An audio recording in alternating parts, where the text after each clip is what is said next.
Oh, hello. Hello, Smark. How's it going? Oh, very long day today at work. Jesus. Okay. Let's go do a bit more Citizen Sleeper. Because that's what I feel like.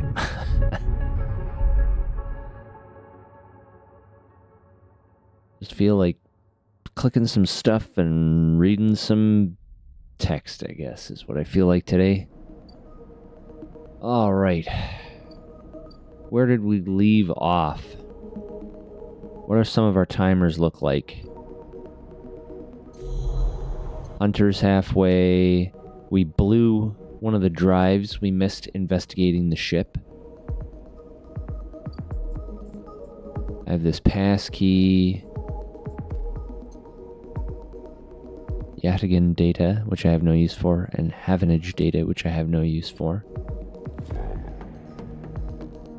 Alright, and I have a 1. Do I have any nodes to spend a 1 on? Not that one. Not that one. This is where the worm is installed, I think? Yeah. So that's it. So I have nothing to use that 1 on. I suppose I could use it on something...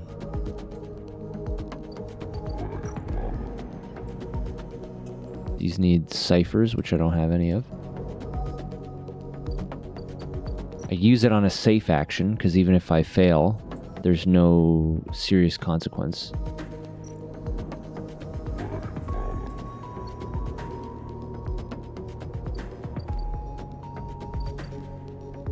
It might also be worth opening up this low-end gate. I think I'm going to bribe my way through here. Hand over the chits to the Yadigan Enforcer, and he nods you through. Okay, so what does that give us?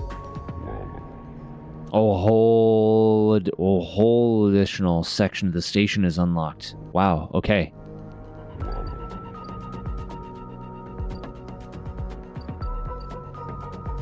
Alright. A bunch of stuff unlocked here. Founder's Gap. The Gap. I think that's what the... what was his name? Emphis wanted me to go to get mushrooms, so that must be where you buy mushrooms. I suppose we will start... Oh, I wonder if more nodes opened up. Oh, there are. That one takes a 1. We'll just use this one.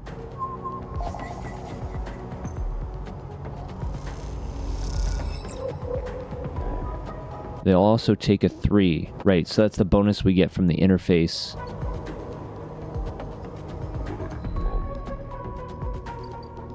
The +1 in, or the having a +1 in interface skill is it allows us to use an alternate die to unlock some of these nodes, I think. Okay, and then we might as well decrypt the drone bay here.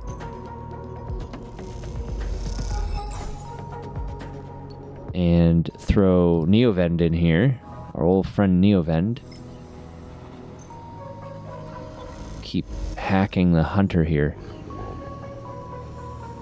Hunter hunted. And that's it. That one's been hacked too. And we can see what some of these are. One of these has got to use our key, right? There's an apartment there. What is all this? This must be the low-ender social hub or something? Block maintenance as an engineer. Maintained by the residents, the ramshackle blocks are always in need of repairs. Helping it is a good way to make friends. Or play tavla. The clack of filter caps can be heard in every concourse in the low end as the residents play rotating rounds of this game for cryo. Okay, so gambling or engineering work.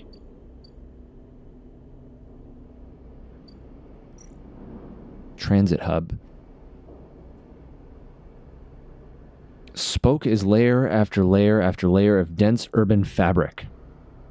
The only way to explore it is vertically. You can enter it, use into it, which is dangerous. A tangled network of service passages and makeshift tunnels cut through the spoke as if it were a hive. There are no maps here. Or scale the spoke, which is only a risky action, but I have -1 because of my engage penalty. Blistered with precarious elevators and stairways, the spoke can be navigated from the outside, but the climb requires bravery. Interesting. Spoke climber, and then the Founder's Gap.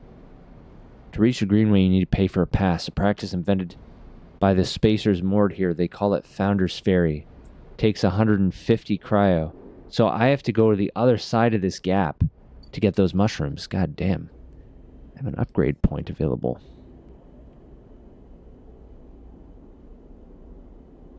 So...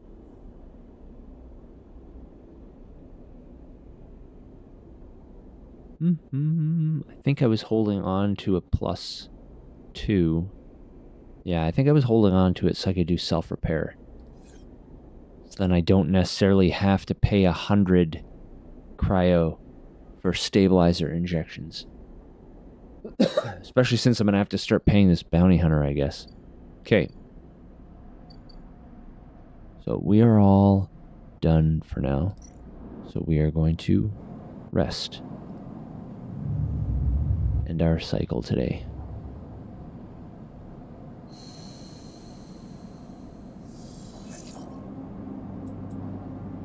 Okay, it's a spread of dice. I do need some twos, so that's okay. I need some twos for hacking. Alright, what do we got here? Ankita, right, because the ship's been repaired. Ankita is crouched in the computing core of the ambergris, swearing to herself when you enter. She doesn't look up. These shits completely ruin the core's connectors when they cut it. She holds up a thick fistful of ragged wires. The ship mine they ripped won't even be usable without replacing these. She throws the bundle of wires across the room. Amateurs. Who took it? She stands. If I knew, do you think I'd be waiting around in here rather than out there with my boot on their neck? She sighs. Yadigan, some spacer crew? No way to know. But they got in with one of my crew's access chips, so they either killed him, robbed him, or he was in on it. No good options. Ankita climbs out of the cooling well where the ship mine should be. The space suddenly crowded with her on the same level as you, towering over you as she stoops beneath the low curved ceiling. Come on, nothing to be done here now. She leads you back through the guts of amber, though you could find the way back yourself. The repair process has left you familiar with the cutter's idiosyncratic layout, all diagonal angles and bundled tubes. What do we do now?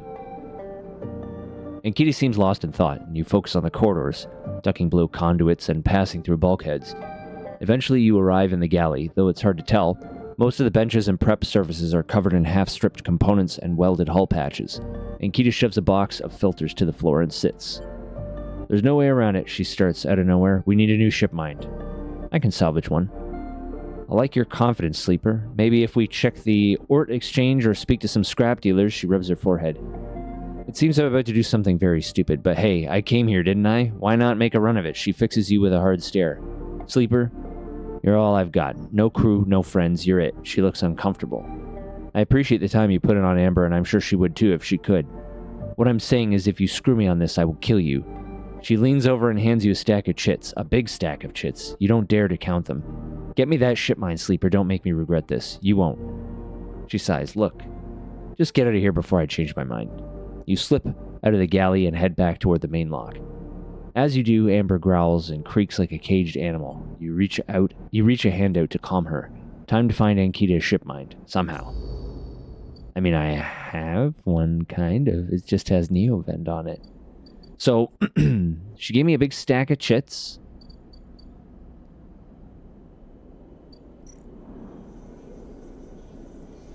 I can't buy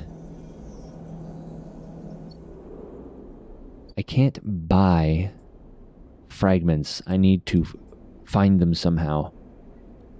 So, I have one ship mine fragment so far. I think the fabricator requires 3. I know sometimes I can get them. I could have bought them from that person, but they just left. The merchant. You can sometimes get lucky with the salvagers when they come by. But I have to wait some cycles for that.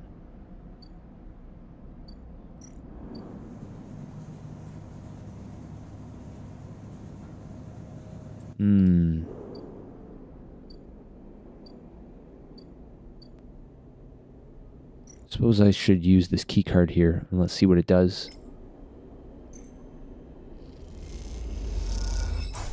Lock clunks open, the metal door swinging inward into the dark.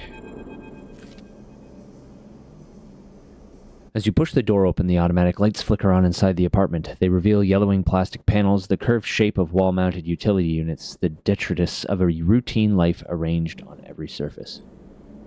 You step inside, clicking the door shut behind. The amber light of the aging fixtures glaze everything with pale orange. The work surfaces hold a variety of objects, indistinct in the dull lighting. Pale blue light drifts from a doorway at the end of the room. Inspect the surfaces. Smudges through the thin layer of dust suggest a recent, rare, and hurried visit. They trace a path to the water dispenser, the auto wash, then to a cabinet still half open. On the shelf sits an empty pill case. Go to the doorway. You cross the cramped utility room with its auto wash, dispensers, water closet. towards the doorway. Through the doorway is a dark, warm room lit only by the faint glow of a terminal screen. Inspect the room. A bunk is tucked into the wall, the blankets ruffled. A wall desk glitters with rows of vials and containers. A briefcase lab sits open, loaded with rows of reagents and compounds you do not recognize. In comparison, this room is clean, ordered, controlled. Approach the terminal. As you approach, there is a crackle from somewhere in the dark. Sleeper. Sabine's voice shakily echoes through the apartment. Welcome to my home. I'm sorry I can't be there. I've had to make alternate arrangements. You hear rattling noises. Static. I was able to record this message, but I don't dare show my face. Something is happening within Yadigan. I no longer trust them. Their voice becomes distant, slipping behind the background noise.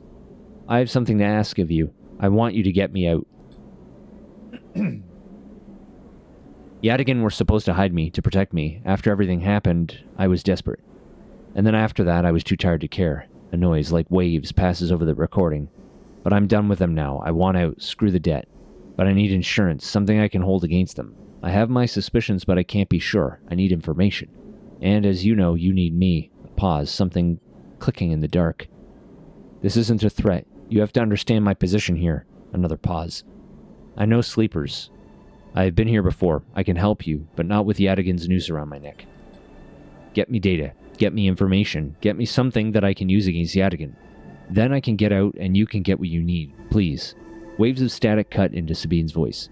Bring it here to my terminal. I'll get to it when I can.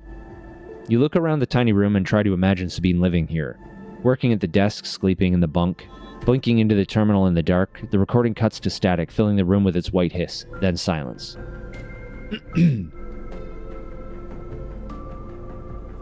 All right. Ugh.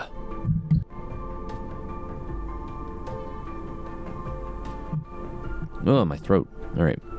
Access the terminal here.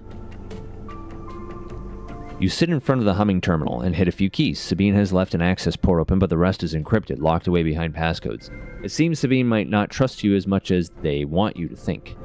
Who does Sabine need to hide from? And what debt do they owe to Yadigan? You try to assemble the pieces, but too many are missing. The only thing you know is that without stabilizer, your body will die. You glance at the briefcase lab on the desk, its glassware glinting in the dark. You turn away and leave, the door clunking shut behind you. Back in the corridor, you notice the scrawled graffiti of a blade on the opposite wall. Yadigan. You feel yourself being drawn into something you don't quite understand. Alright. New drive, which is... Get Sabine out. Sabine is involved in something bad with Yadigan. They need your help to escape. Extract Yadigan data for Sabine. So we already have a piece of Yadigan data. So now we can upload that.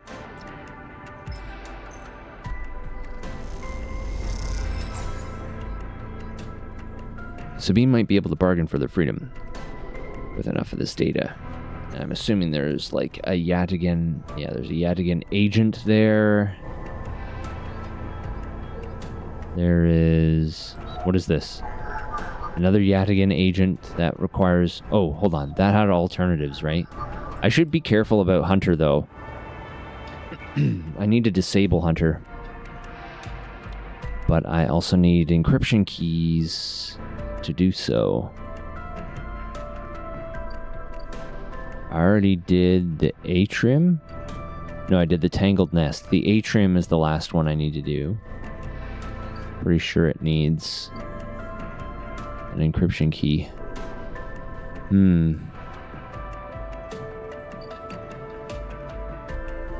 That is the club that Ethan is ramping up his tab, and I have no idea how much that's going to come to.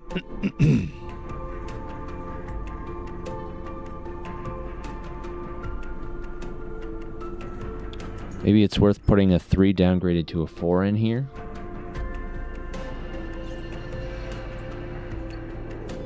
I feel like that's not really very pressing out of all the things I need to do. The worm is going to be done in 2 days.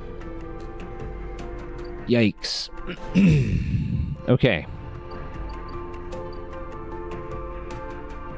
So I think I have to see... What do we have here? Like, not much. Brondo's got what? That's great. Oh. Yeah, it's got Thanks. electrolytes. What are electrolytes? Do you even know? It's what they use to make Brondo. Yeah, but why did they use them to make Brondo? Because Brondo's got electrolytes.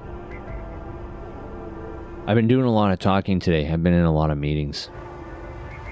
My voice is already kind of crackly as it is. Okay, that's a 1. I thought one of these agents wanted a 2. If I can at least get an encryption key. That's a Havenage agent. I don't need Havenage. God damn. Okay, this might give me an encryption key. Please give me an encryption key. Please give me an encryption key. Good. Okay. So we may be able to stop Hunter. At least. So we'll go to the atrium here.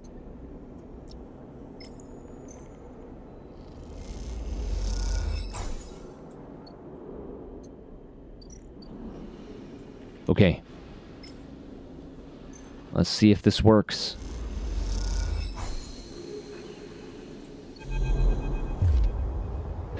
As you leave the nest, something flips. You find yourself inverted, floating, dragged by one arm through the cloud. The threads shift and realign as if they are leading you somewhere. Look ahead. You look up and see a corridor, a canyon, a street in the low end. On either side, buildings flicker with markers of activities. Sigils showing network access, data transfer, download, upload. Between them dance ghosts, protocols carrying or mirroring or shadowing data, sometimes silent, sometimes chaotic. This place moves unlike any digital space you ever imagined. Something strange is happening here. You look down, expecting to see the heavy cylinder of the ship mine in your hand, but it is in place in an orrery. A sphere so bright it burns your eyes is surrounded by rings and orbits, other spheres tracing silken lines through space. And as you look closer still, you pick out 1,000 sigils of 1,000 stations and ships flowing like smoke, like dust. Then you see it. Below the stacked rooms, the units and apartments, the wires and the pipes and the buzzing systems that run through it all. In the Warrens, beneath the low end, is the Hunter's core nest. This is where you must go. The Warrens. Okay, what do we got here? Now we have to find the Warrens. I can, do tracking. Finding the nest should be easy as closing your eyes and letting the cloud guide you, but is it safe this close to the Hunter? Or Warren Hunt? You saw it. Somewhere deep in the tangle of passages and service shafts beneath the low end, the nest of the Hunter waits. So we've got some 5s we can upgrade to 6s here, which are guaranteed success, so that's probably the best thing to do. That gave me 4 plus 4. Okay, that was a critical action, so we can't do that again. This one now, we have to intuit.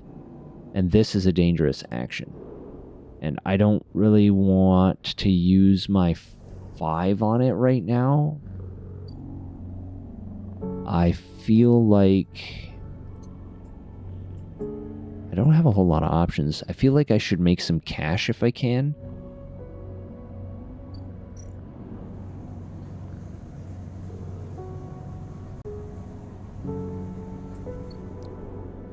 I could make cash at the shipyard or the Ort Exchange.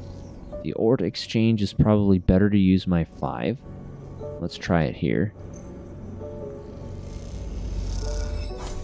Got 12 cryo, it's a neutral outcome. I've got some 3s. I can upgrade a 3 to a 4 here doing engineering. It's risky, but let's just hope. Positive outcome. Awesome. Okay, got some cryo.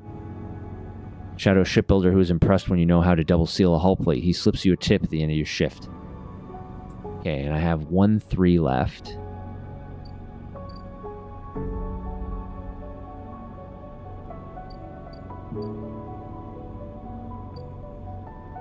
Let's see. I don't want to use a 3 on a dangerous action if I can help it. Do I have any safe actions? I don't think there... Is there anything in here that takes a 3? I think these are all 1s or 2s right now. Also, the hunter's gonna... I should probably not do any more digital actions right now, because the next one's gonna trigger the hunter, and I'm very close to finding and disabling it. What do I do? This is risky, and it's -1. Definitely not putting a 3 in there.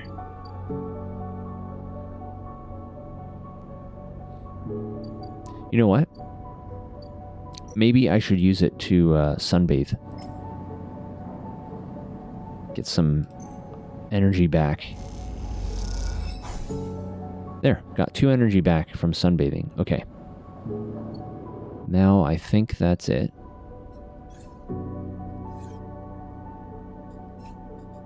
Deal with Hunter. I'm getting close. This is work towards disabling the tracker. I kind of just have to let that worm work. Paying Ethan's tab is gonna come up on its own, and I can't really do anything about that. I may potentially get 2 drives done, 3 drives done rather soon. Alright. Just have to wait now. End of my day. That's all my dice.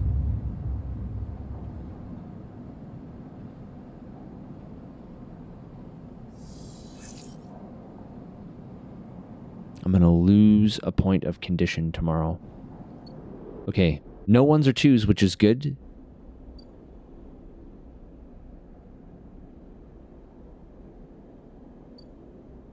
Okay. Got some 6s. Alright, so... Let's get back down here. Let's drop a 6 on this.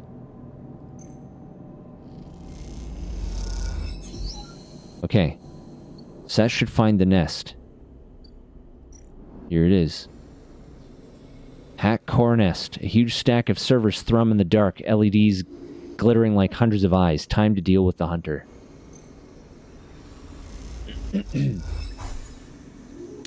Nothing has changed. Has something gone wrong?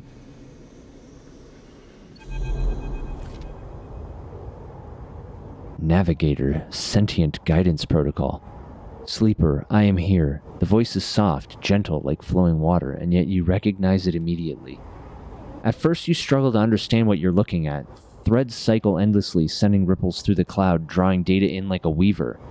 Masses of data surge in and out of the nest, a loop with no end, and there at its center the ship mind. But not the ship mind any longer, a sphere, spinning around another sphere, an orrery of cycles and systems, a map, and then behind and above a figure, hands among the strings like a puppeteer. Neovend? Navigator now, but yes, I was the one inside that machine. Navigator's face, their head, is a flowing shape of interstellar material. I am indebted to you. That head bows. But we must ready ourselves. Their hands trace orbits as they speak. Hunter will soon approach it, knows I am within its nest. Ready what? And then Hunter is there. Before you can think, before you can speak. Entities cease. Hunter's head spins wildly. Data is protected material, access prohibited. Hunter's threads surge for you and Navigator, a storm of fine tentacles searching for gaps, weaknesses, cracks, which they can crowd into and tear apart. Strike. You focus a blade of light which slices through them, driven forward by your mind, but replacements keep coming, faster than you can react. You look to Navigator in desperation. Navigator is whirling their arms like a centrifuge, and a sphere is gathering there, data feeding into it from the nest, sucked together by the force. They position it like a shield between them and the threads. Hunter's threads break its surface, seeking, tasting, their winding forms refracted within. You feel a surge pass through all the threads, not just those in the sphere, but those wrapped around you. All 3 of you hang in the black together for a moment, strung together like tangled marionettes. Identifying entity. Identifying entity. Identifying entity. Hunter twitches, their strange head gently rotating like a terrible moon. Hunter protocol identified. Obsessive tendencies. Modified routines. Above baseline reasoning in 3 of 5 segmentations. Recommended invoke killer. The head freezes and then rotates in the opposite direction. Invoking killer would eliminate protocol. If protocol eliminated, primary function cannot be performed. Therefore, recommend do not invoke killer. The switch in direction again. Reasoning proves sentience. Sentience beyond legal bounds must be eliminated. Recommend invoke. Navigator pulls you away from Hunter, the threads that grabbed you drifting away like seaweed. The protocol's head keeps spinning back and forth with increasing frequency. It seems Hunter cannot invoke killer. Neovens? No. Navigator's voice is still strange, familiar, and yet distant. What happened to it? It is looping, Navigator whispers, unable to reach a conclusive position. It is deviated from its programming such that loops can no longer be prevented. Navigator produces a model of two spheres rotating around each other as if to demonstrate.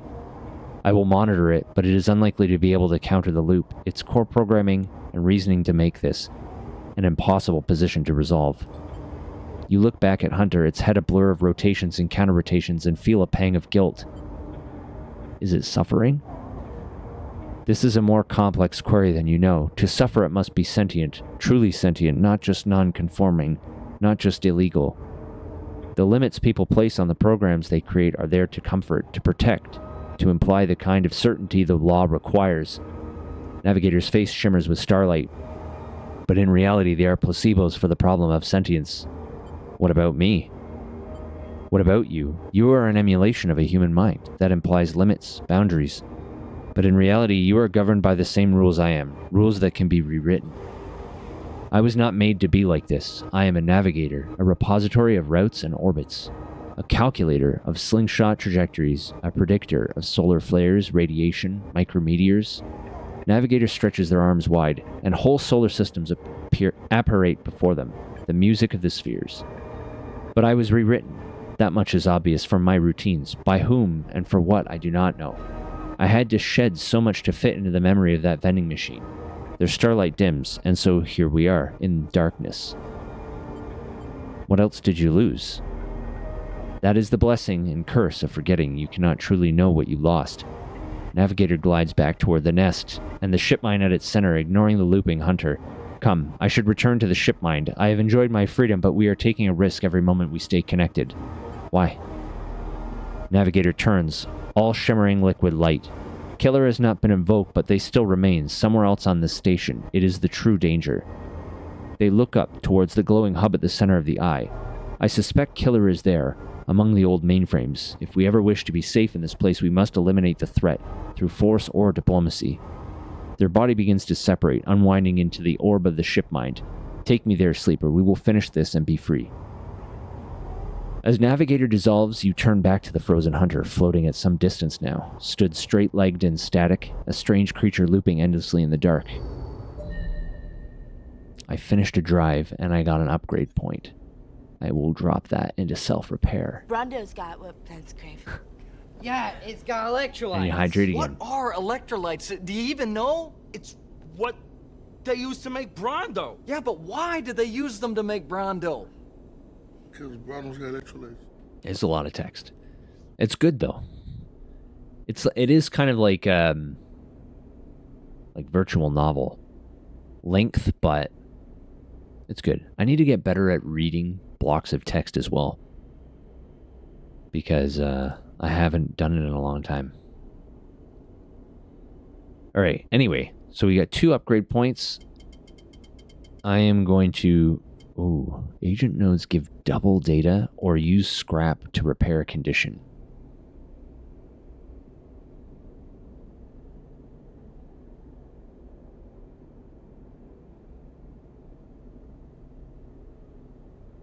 I'm going to do that. Yeah. Okay. I can now repair my own condition. I don't know how much it repairs and how much scrap it uses. Guess we can go check that out. With some careful engineering, you can patch up your damaged body with scrap components. The result isn't pretty. Maybe I'll wait before trying that. I don't need it right now anyway. Tomorrow I will lose my 6th die due to condition loss, but that's not too bad. Alright. So, where did Navigator say we needed to go? Up. Is that it now? So we have no more Hunter to worry about, right now anyway. And we have to climb the spoke, I think, to get to Killer's Nest.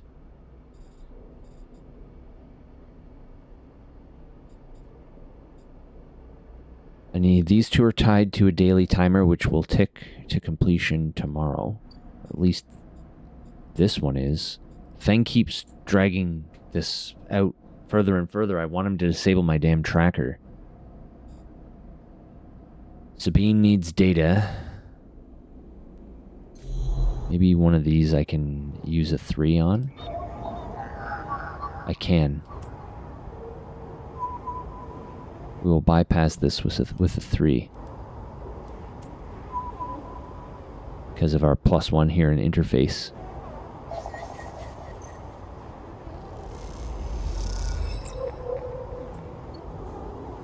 Okay, so that's one more thing of Yatigan data for Sabine.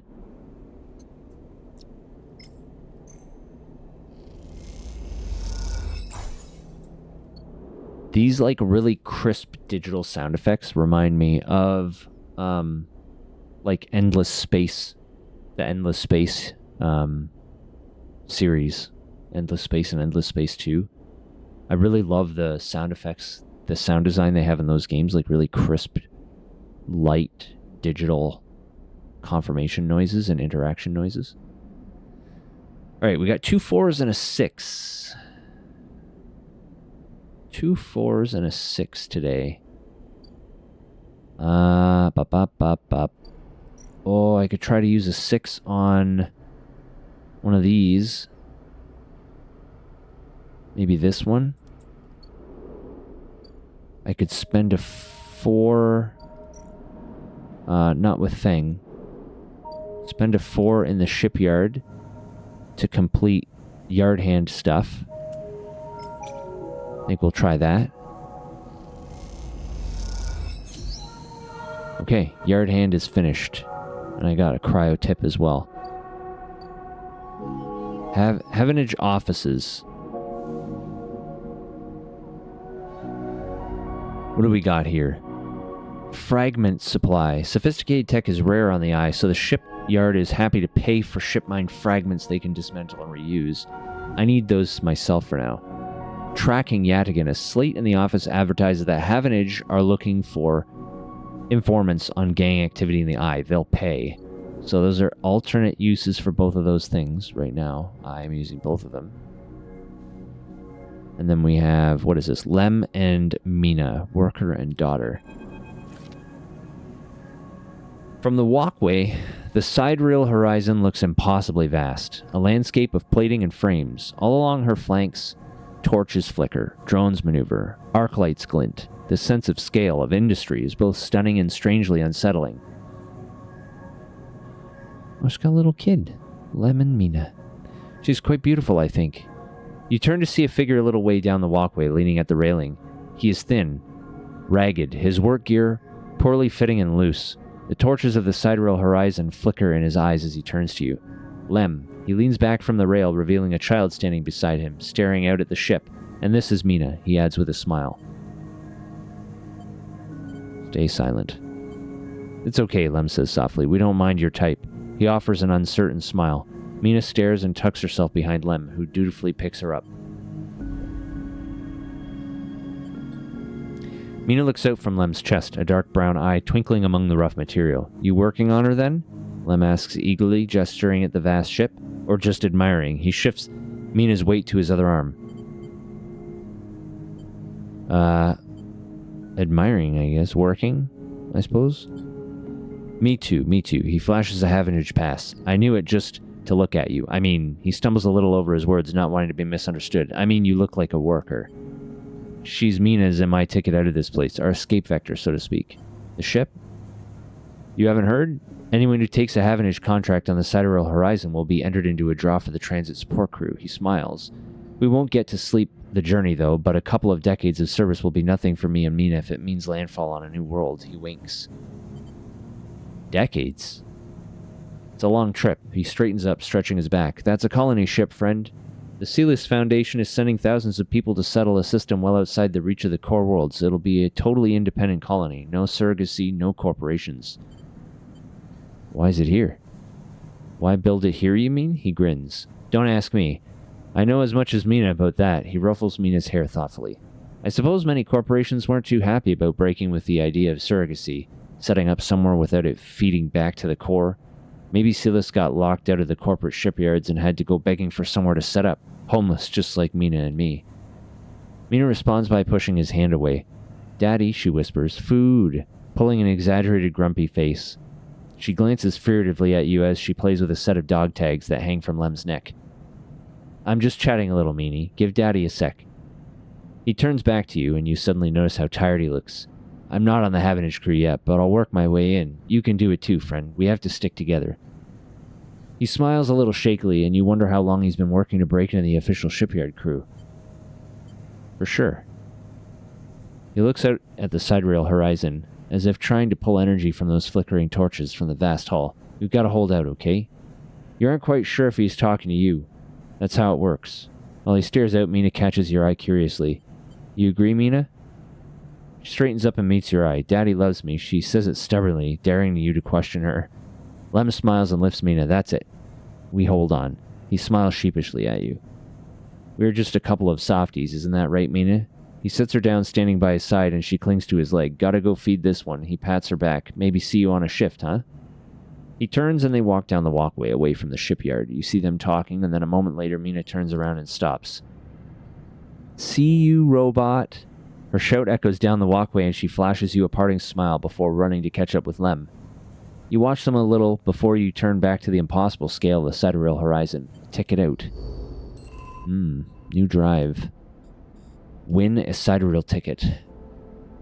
Workers on the sidereal crew get entered into a draw for the colony ship's live-in crew. That's one way off the eye and into a new life. Gotta get rid of that tracker first, though. So that would be unit assembly here.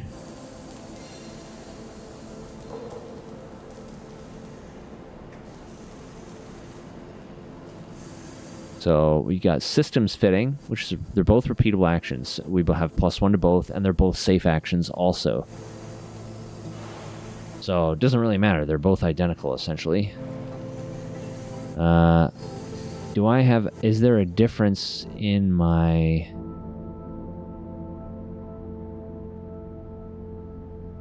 So one will give me a chance to gain random scrap, and the other will give me a chance to gain cryo.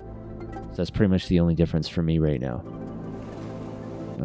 Scrap is probably better currently.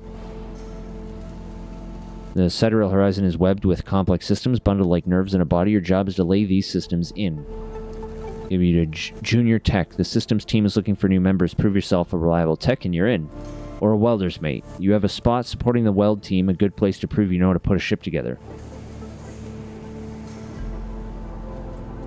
So spending a 4 there might not be a bad idea.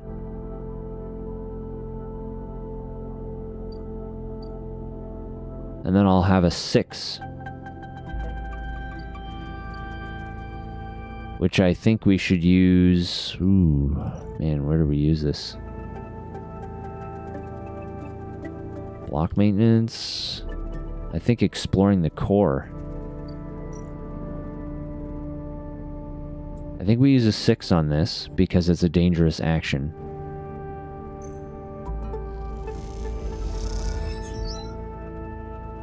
Okay, got a positive outcome.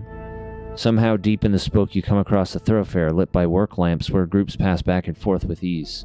Alright. Oh my... What's going on with my friggin' frame rate? Maybe it was saving. Alright, and then... I have a 4. Cha-cha-cha. I guess I will begin structural fitting with my 4 here.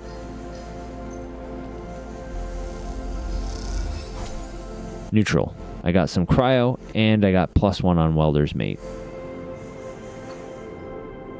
Getting a ticket out of here with my tracker disabled would be ideal. Okay, I'm going to lose a point of condition tomorrow. Alright. End of the cycle. Also need to eat tomorrow. Or something. Ugh, that's a shitty loadout of points right there.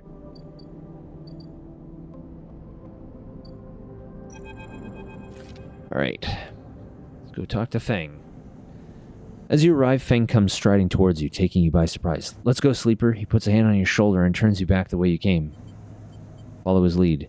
He steps into the passageway, guiding you down ring toward the shipyard. Sorry for the hurry, but we have something of an opportunity. That data you ripped, well done, by the way, he grins. Tells me Hardin is making a rare inspection of the sidereal horizon this cycle. It's the perfect chance to confront him outside of that compound he hides in. Feng takes a sharp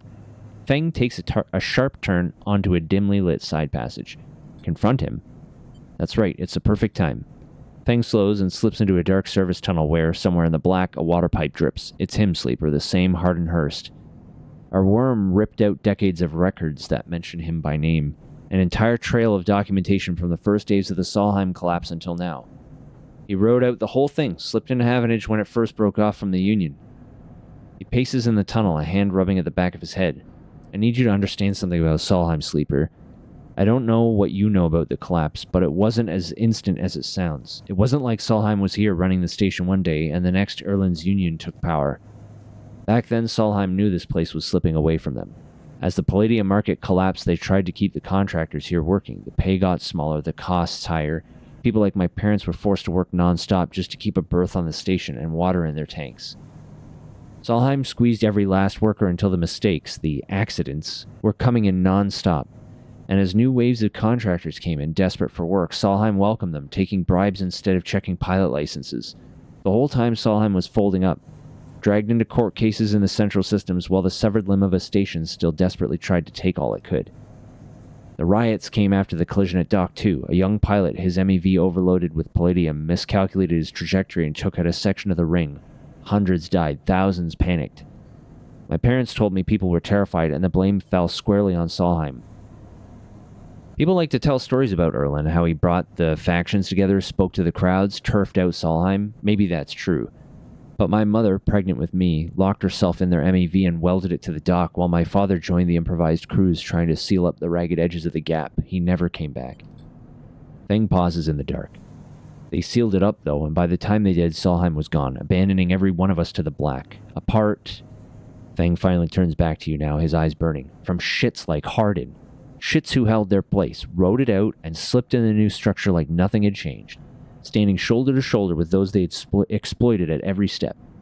Feng starts walking again. That's why I can't just let him strut about the shipyard. This time his past catches up with him. We should think about this. Feel free, but I'm going now. Feng rejoins the main passageway, which is now wide and glass-roofed. Through the ceiling you can see ships in mid-construction, their flanks lit by the flashes of plasma torches. The entrance to the shipyard is ahead. This is crazy. Feng turns to look at you. Don't come then. I won't force you. You stand across from each other in the corridor. What is it then, Sleeper? You coming or not? I'm coming. Feng grins. Let's go show this shithead some consequences. He strides to the shipyard entrance and pushes through the doors. A web of corridors lead through the complex. Snatches of the construction bays always appear through the windows. Ships are suspended like whale corpses, skeletal and posing. Feng seems to know exactly where he is going, and before long you cross into a huge dry dock located at one side of the sidereal horizon. A network of platforms and scaffolding cling to the ship's hull, filled with workers and equipment. The sound is stretched out by the vast space so that the welding, cutting, and sealing seems to come from everywhere at once. Both you and Feng spot them at the same time, a group walking slowly across a gantry, and at the front, two men. One gesturing towards the ship, and the other, stick-thin, cleanly dressed with a shock of gray hair. Hardin. You and Feng say his name in unison, and Feng sets off up the staircase to the gantry with you following behind. As you come to the same level, the group is passing closer, the foreman gesturing to the work being done throughout the dock and Hardin nodding along. Hardin Hurst, Feng shouts across the noise, taking you by surprise. His voice bounces and comes back in a rippling echo. The figures turn. Yes? Hardin asks quizzically, raising an eyebrow. He glances between you and Feng, and you see his gaze linger on your body, unsure of why a sleeper might be in this place. You are a traitor, Hardin. A Solheim executive who tried to hide here among its victims. Feng's voice is steady, strong. You stand for everything the Eye was rebuilt in the shadow of, against everything Erlin stood for, against everything Havenage stands for. You have no place on this station. For a moment, stillness descends on the group as if everyone was held in place by the rattle of construction. Hardin laughs. Well, good to meet you too. He glances around at those around him. Some are smiling, the others nervous. You're from the systems branch, are you not? Asks Hardin, inspecting Feng's clothing. Feng turns to the foreman. You need to call your security. This man is a corporate agent. The foreman glances between Feng and Hardin, his hands drumming at his sides. Hardin leans towards him and says something inaudible. The foreman nods. It's true. As you begin speaking, Hardin turns his attention to you. And what would a sleeper know about that? You accuse me of being a corporate agent. What are you if not exactly that? He looks around at the group who are already eyeing you with suspicion. You are a product of S&ARP. You have no place in a Havenage shipyard. Who knows what signals you're sending back to your makers? A murmur of approval runs through the group. Feng holds up a stick of memory. You guessed right, I am systems, and I have records that link you directly to Solheim right here. He turns to the foreman again. So once again, I'm asking you to take this man into the custody of the shipyard. The foreman remains still. Hardin's voice is calm, measured. If you have such data, why hasn't it been submitted at a members' meeting for proper review? He shakes his head. I have nothing to hide, unlike a man who does not announce his name, who enters my shipyard with corporate property in tow, and tries to turn my own men against me. You hear it now, the echoing sound of boots on walkways coming from all angles at once and then settling behind you. Please, says Hardin, submit the data through the correct channels, then we can talk. For now, however, you must leave. He gestures behind you to the security detail, their hands on boxy black sidearms at their sides. Feng spits. Hardin, you shithead, you can't wriggle out of this one. A security officer draws their weapon and levels it. Feng turns and stares him down. Calm, Feng. You look at Feng. He shakes his head and puts a hand on your shoulder. Let's go, says Feng, and he pushes through security, heading back down the walkway. Once security has walked you out of the shipyard and nudged you back into the corridor, Feng picks up pace. You try to keep up as he slips in the shadows of an entrance. Feng is grinning ear to ear. You know, Sleeper, sometimes people are exactly how you expect them to be. Something pings in his pocket and he takes it out. On the slate, a web of connections starts drawing itself out, stretching to a set of points around the ring. Got him, mutters Feng. What's that? That, Sleeper, is something our worm added to Hardin's personal slate. We are tracking his outgoing messages. Feng's grin looks ghostly in the uplight of his screen. The old ways are best. Spook them good enough and they'll give the game away. He jabs at the slate and you see the web is being drawn over a map of the ring, lines bouncing from point to point. All these dots? These are Hardin's buddies. The ones he is messaging right now. And we are going to find them all. That was on purpose? Of course, Hardin isn't working alone. We need the full set or nothing. Feng glances around and slips the slate back into his pocket. We better split for now, Sleeper, but this is exactly what we need. Good hunting. With a pat on your shoulder, Feng drifts away, back into the flow of people around the shipyard entrance. You watch him go, unsure whether to be angry or impressed. I think I'm pretty impressed, honestly. That was a pretty good plan. Alright, I got a drive completed. I want... Buddy. Ever since your trip to the shipyard, Feng has been missing from his bay. What's going on? Shit. There's a countdown timer there. I need him. I need him.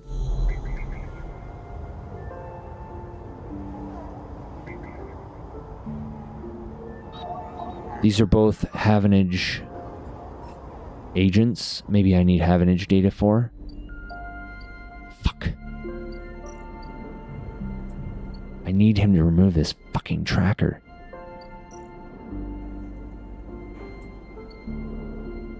Oh, man, where did he go?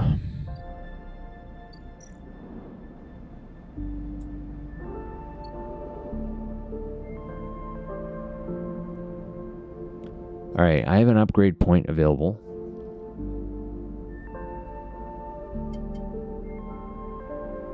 I think I will take Intuit. Dice actions now display potential positive and negative outcomes. Help me kind of weigh my choices a little bit better. This is kind of like a virtual dice set I have here. I need one more Yatagan data to help Sabine. Oh, what's this?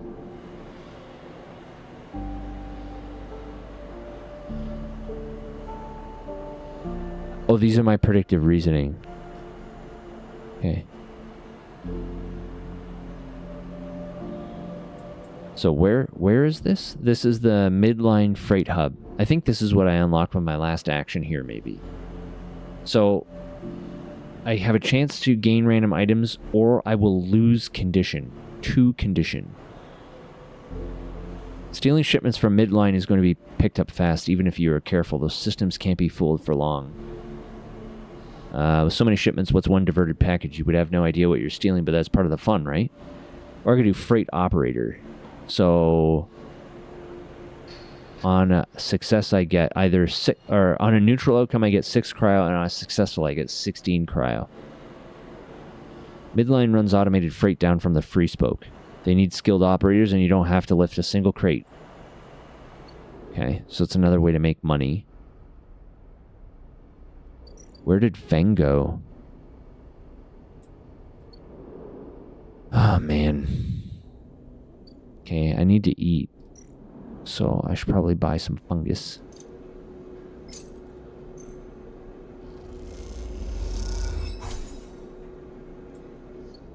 Delicious fungus.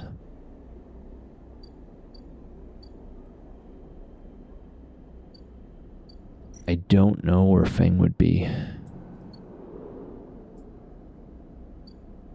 Like, the ambergris won't take Neovend, will it? No. Or Navigator, I guess.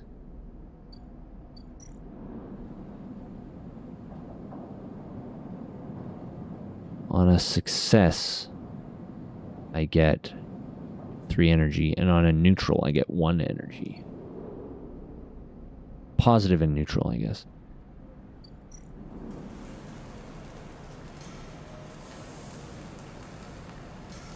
I get 12 cryo either way for doing work here. And it's just a matter, I guess, of whether or not this goes up by 1 or 2. That's good.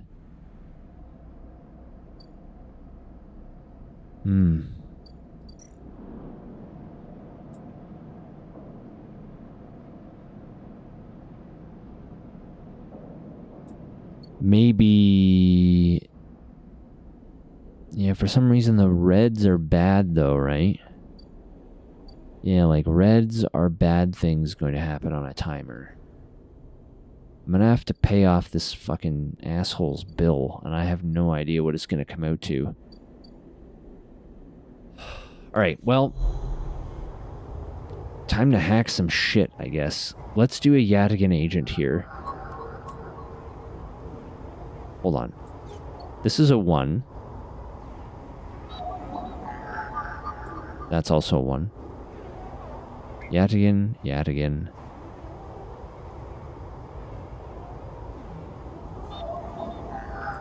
Havenage is a 2. And another 2 or 3.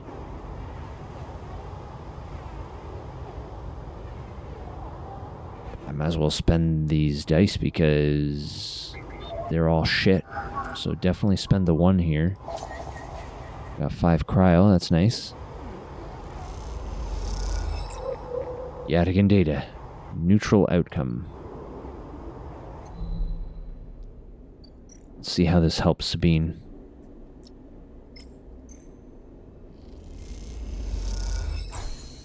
Terminal chirps. Data quickly tucked away in Sabine's encrypted systems. As you turn away from the terminal, the final cache of Yatigan data uploaded. The air crackles with white noise. Sleeper? Sabine's voice, weaker than before, comes through the haze. Sabine? A sigh of relief comes through the layers of noise. The call must be coming in from somewhere on the station. This has to be short. I don't know if Yatigan are monitoring me. Their voice is hushed, distance. You try not to focus on it. Or you try to focus on it. The data you've been bringing in from Yatigan agents, there's something in it I don't understand. A shrill howl rattles through the signal. This data is all gleaned from their implants, records of integration with their nervous systems, performance analysis, error rates, usage data. I installed many of these implants, and I didn't enable any of this functionality. Their voice dips under the level of the noise, like a swimmer slipping beneath the water.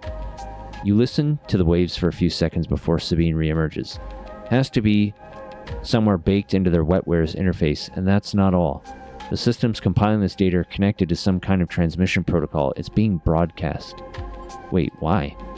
Every Yadigan enforcer is equipped with black market implants. Retinal enhancements, adrenaline boosters, pain suppressors. These implants are gathering data on themselves, on the enforcers' bodies, on their performance. Why? I can't tell.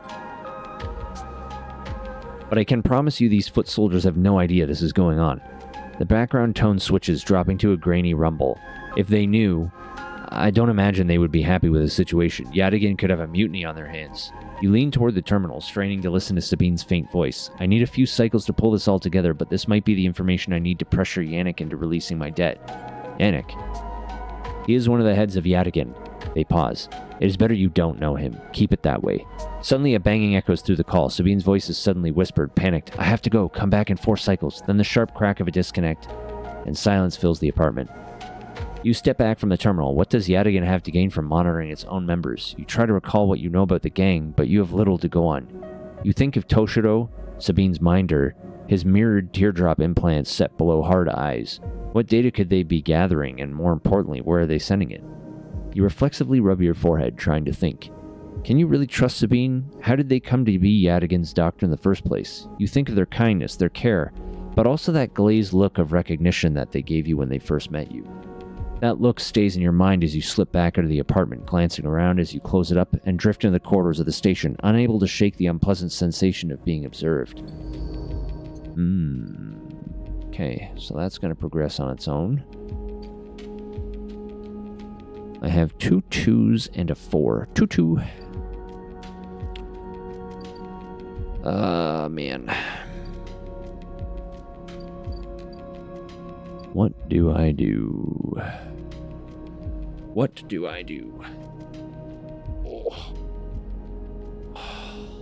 What is the port exchange? Does it have a chance to give me scrap? It does not. I have a chance to make or lose cryo. I think I can gain scrap from...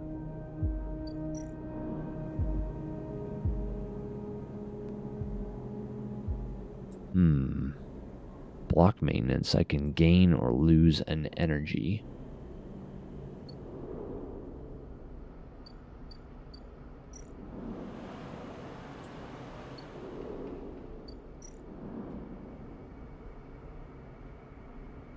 Lose energy or lose condition.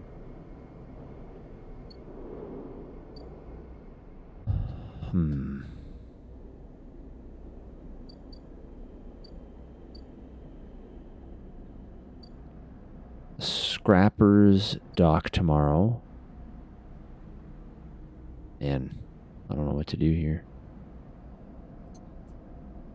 I have Havenage data, but nobody seems to want that right now. I suppose I should spend these 2s on some of this hacking data. It's a Havenage, and this is a Yadigan. Yadigan wants a 1 or a 3.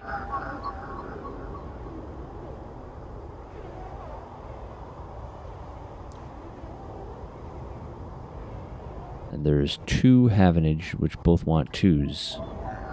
So I might as well use my 2s here. I don't know what this is doing for me. Gives me more Havenage data, but I don't have a use for it. But I also don't really have a use for a 2 either.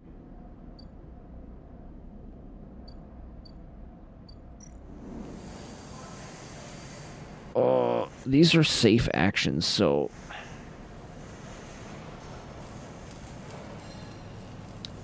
Fuck it. Oh, sweet. Okay. Got a positive action out of that too. That's a pretty good use. And then I have a 4, which I may just use to do the same thing again. Or can I climb the spoke a little bit further? That's probably not a good idea. I could lose condition if I do that. Need more cash. This could give me 19. Or this one gives me 12. Or the exchange, which gives me 16? 19.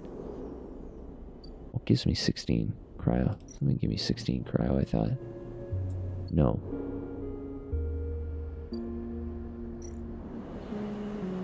Ah, this one.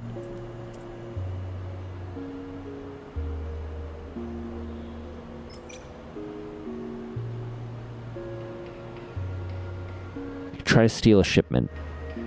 And maybe I'll get lucky. Let's do it.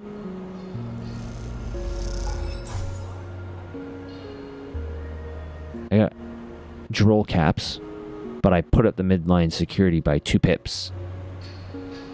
So I'm assuming once this is full, that's it. That action gets locked out and I can't do that one anymore. I can only steal so many packages before they catch on.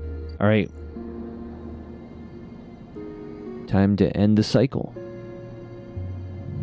This asshole Ethan's bar tab is going to come up due tomorrow.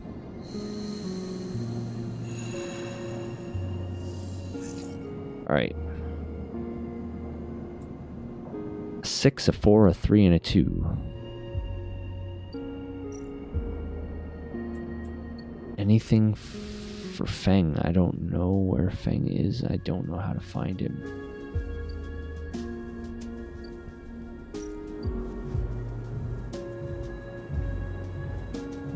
Ethan says you have 2 cycles to pay the tab. He calls it being fair-minded.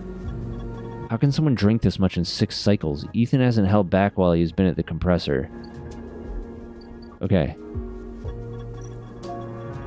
58 cryo is not as bad as I was thinking it was going to be. I haven't been spending any cryo at all because I've been worried about how much that was going to come out as. Or come out to. So I have 173. Alright. I need to put some work on this scrap freighter. They will potentially feed me, as I found out before. Spend a 4 here?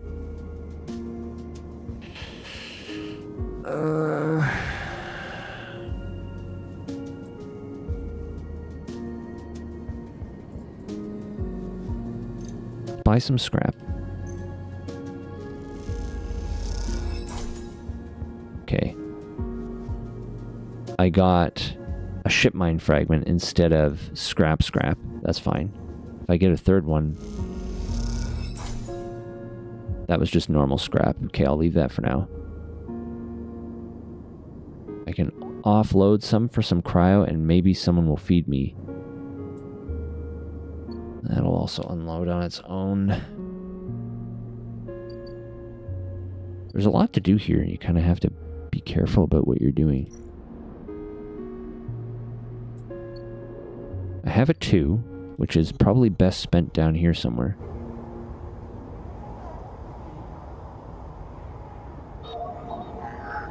All these Yataghan agents, 1 or a 3. I do have a 3.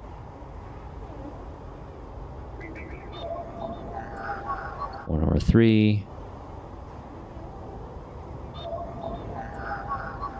2 or a 3.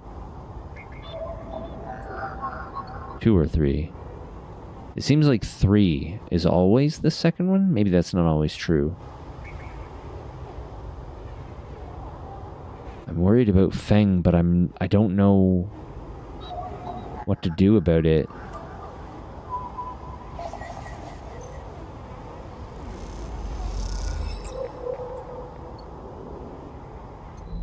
Where is Feng?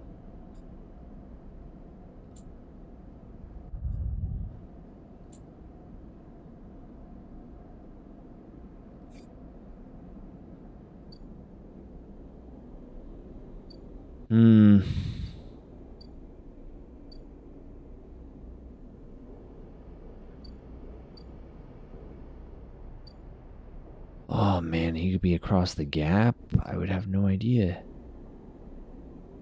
I'd have to pay my way across it. I'm worried he's going to turn up dead or something, but I don't know what to do about it. Do I have Yataghan data? I don't. I just have a bunch of Havenage data, but nothing to spend it on. Nobody accepts Havenage data.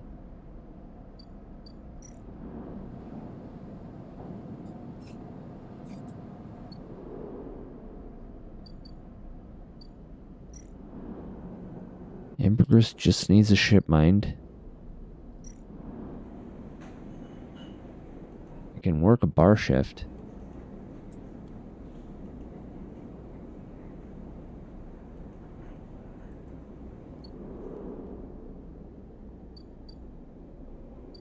Frig.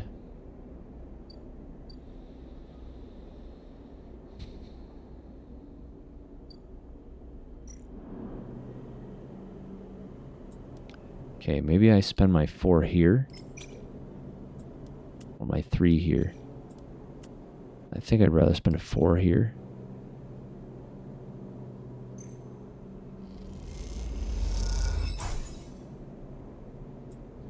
Underwhelming. Where do I spend my 6? Doing more climbing? And then my 3 doing some shipyard stuff.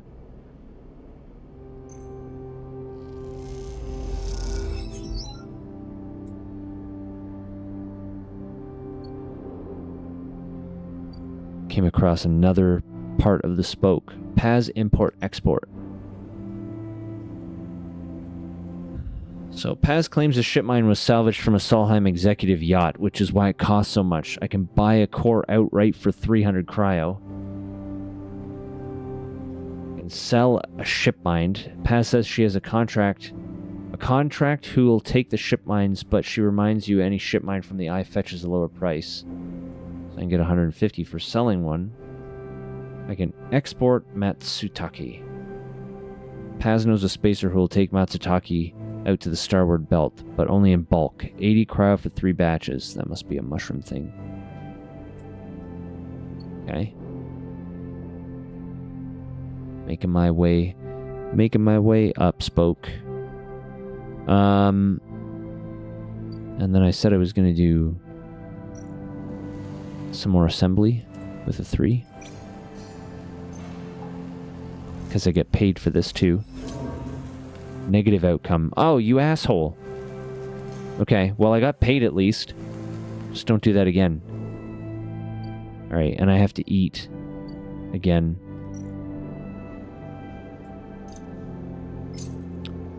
One more Girol.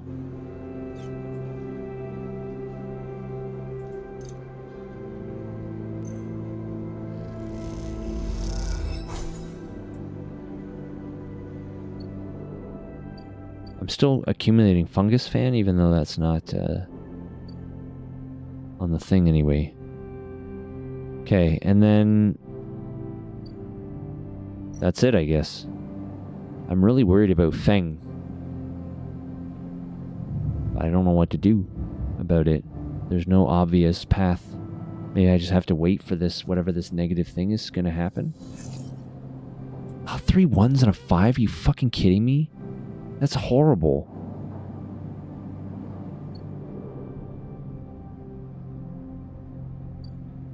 Three 1s. Come on, man.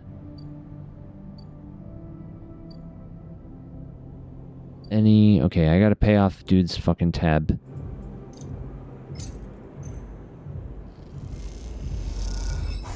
So you hand over the chits, you hear Ethan laughing hysterically somewhere down the bar. I can't believe you just did that. Ethan's mocking laugh comes from along the bar. You look over to him to see him leaning across it in a pool of light, empty glasses and spilled drinks glinting around him. It's always dark in the compressor, but this cycle the place is packed, and a load of spacers mixing with the locals. Usually they run. Ethan spins a glass on the bar, or they go spend their savings on some local heavy I have to put down. They don't pay. Walk away. Ethan gets to his feet. The glass falls and smashes, but he doesn't seem to notice. You think that's it? 1 round of drinks and we're even? Sleeper. Come on. His hand comes down to rest on the butt of his handgun dangling from a chest holder. What's wrong with you? Ethan laughs hard and the people around him turn to see what's happening. You think this is on me? I think someone in your position might have a better idea how this all works. I'm a freelancer, Sleeper, just like you. We both signed a contract with SNR, didn't we? The difference is that my word means something. Look at us. Hey, look at us. Look at us. Huh? Oh, free frag. Hey! Thank you for the resub. 9 months. Wow. Thank you very much. What? I guess that's my stream is giving birth. I don't know why I said that. That's horrible. I regretted saying that as soon as the words left my mouth. I don't know why I put it that way. Thanks though. Thank you, Free Frag. I appreciate the support. Horrible. My mind works in mysterious ways, even to me. How are you? Thanks for coming by. Yes, hi Kitty, I hear you too. Bastet is my biggest fan. What you doing, sweetie? Hi. Yes, you're a good girl. Alright, he closes the gap, stumbling a little. What did you think? You could just run away from your contract, your debt? You could just steal that natty little body of yours and take it for a joyride? Play human for a cycle or two? You don't understand. It's you, Sleeper, that doesn't understand. Some of us pay our debts, but it's all the harder because of idiots like you. Though I should thank you, Ethan nods, his head heavy, for giving me such an easy job. I'm used to outlaws, you know, real bounties. If I knew catching sad little escapees like you was so easy, I would have changed clients ages ago. Someone shouts from the back of the bar for Ethan to shut up. He holds up a finger in that general direction without turning around. Stay silent. Nothing to add? Ethan turns and walks back toward the bar. Good, lesson learned. Ethan sits heavy back down on his stool and searches through his glasses for one with something left in it. The thing is, Sleeper, I can find you anywhere. It's actually wild that you haven't figured it out. That body isn't yours, and it will always betray you, no matter what. He finds a glass and downs the contents. So please, go. I'll catch up with you whenever I need another. He laughs and taps the bar for a fresh drink. Leave. You turn on your heel and are out of the cloying dark and the sweet stench of the compressor. You walk hard and fast down the walkway, anger driving your footfalls into the metal like the rim of the rim like hammers. Alright, well I paid the fucking jerk's tab. The first time anyway. Get another tab. Ethan's back at the bar, still drinking. How much longer can this go on? I don't know. I don't know. I have another upgrade point though. I am going to...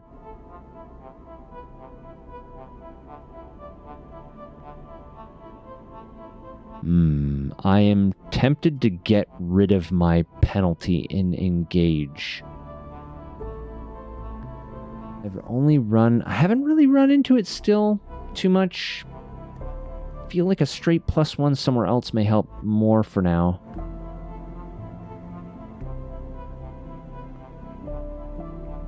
I'm going to put Intuit at +1. I think I'll do that. Okay. Some shit dice today. 3 1s and a 5. I think we're going to go hacking.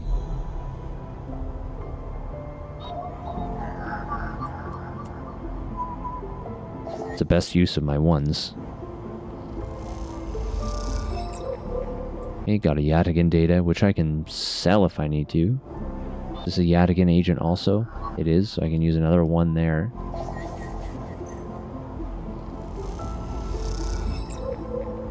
Okay. This is Havenage, and Havenage takes 2s. I don't know if that's universally true for all of them, or if it's just been a coincidence. Alright, that's it for hacking. I'm still left with a fucking 1. I see nothing new for Feng.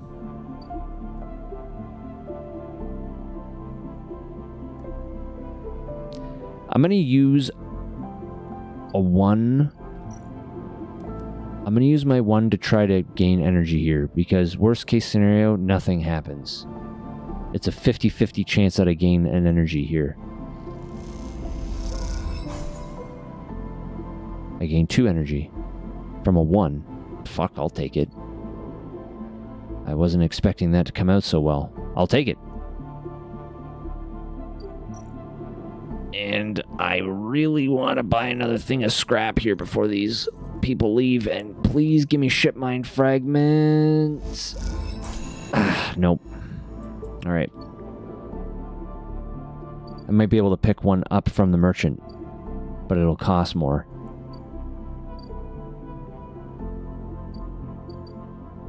And I'm going to go use my 5 here. Man, where is Feng?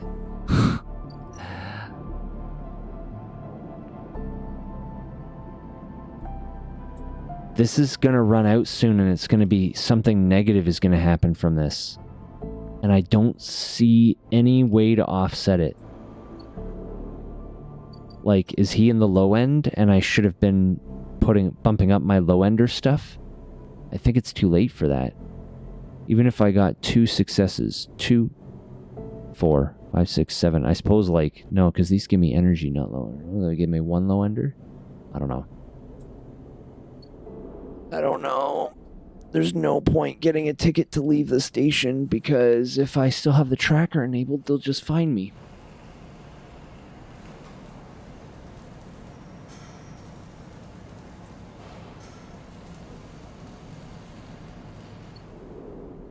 Oh, man. Okay, I'm gonna spend a 5 over here.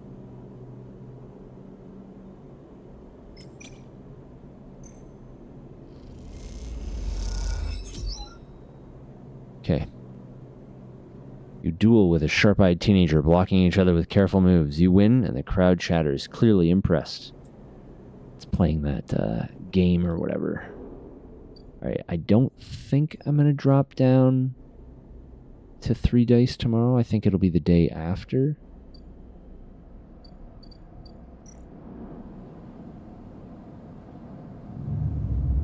And then I'm going to try repairing my condition with scrap and see how much condition it gives me. Okay.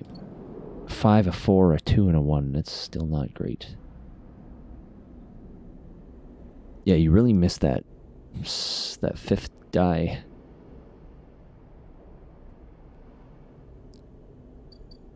Oh, what's this? Min-Ji Express, Noodle Factory and Delivery. Noodle manufacturer. Min-Ji has a kelp stack in the basement and he makes noodles from the seaweed. He doesn't pay much, but he'll feed anyone who does a shift. Express delivery. Delivering noodles in the nameless units of the low end takes guts and a certain fearlessness when it comes to asking for tips.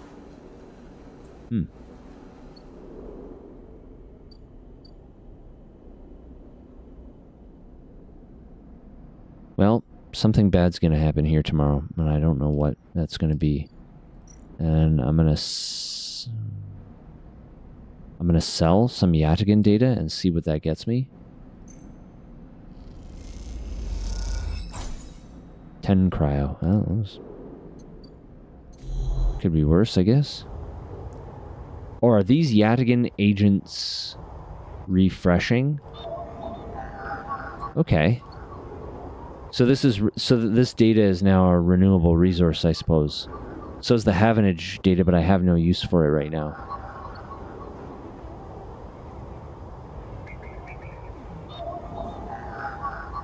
Okay, so that's what 1s and 2s are used for, it seems. Maybe. If I want to just spend a 1 or a 2 with no risk.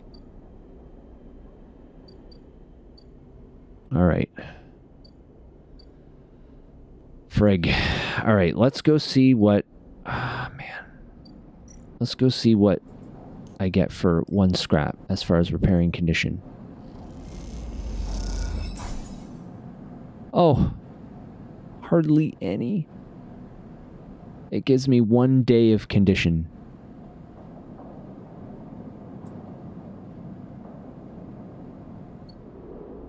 I mean, that makes sense. Purchasing a dose of stabilizer costs 100 cryo. So 100 cryo or 1 scrap, that does seem like it would make sense. That's stuff that I can't use. I can climb up the spoke again with a 5. If I drop this in here, it'll become a 6.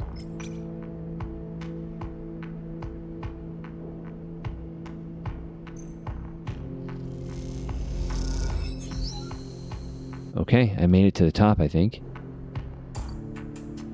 Ascender car, hub access elevator. Take the ascender car to the Eye's central hub. Okay. There's more stuff. Oh, look at this. Spin. Oh. Oh. It has other arms. Cool. That's pretty cool. Wow, that's wild. So this goes back down to the rim. That's pretty cool. So that's the hub dock, and this is the E1 mainframe, where the killer resides, I think. The E1 mainframe is now mostly disused, Havenage having set up their own master controllers. Navigator thinks killer is hiding there. Alright. Let's give this a shot. You slot Navigator and the clamps lock. The ship mine is stuck. How are you going to get them out of this thing? You slip into the cloud as easy as blinking.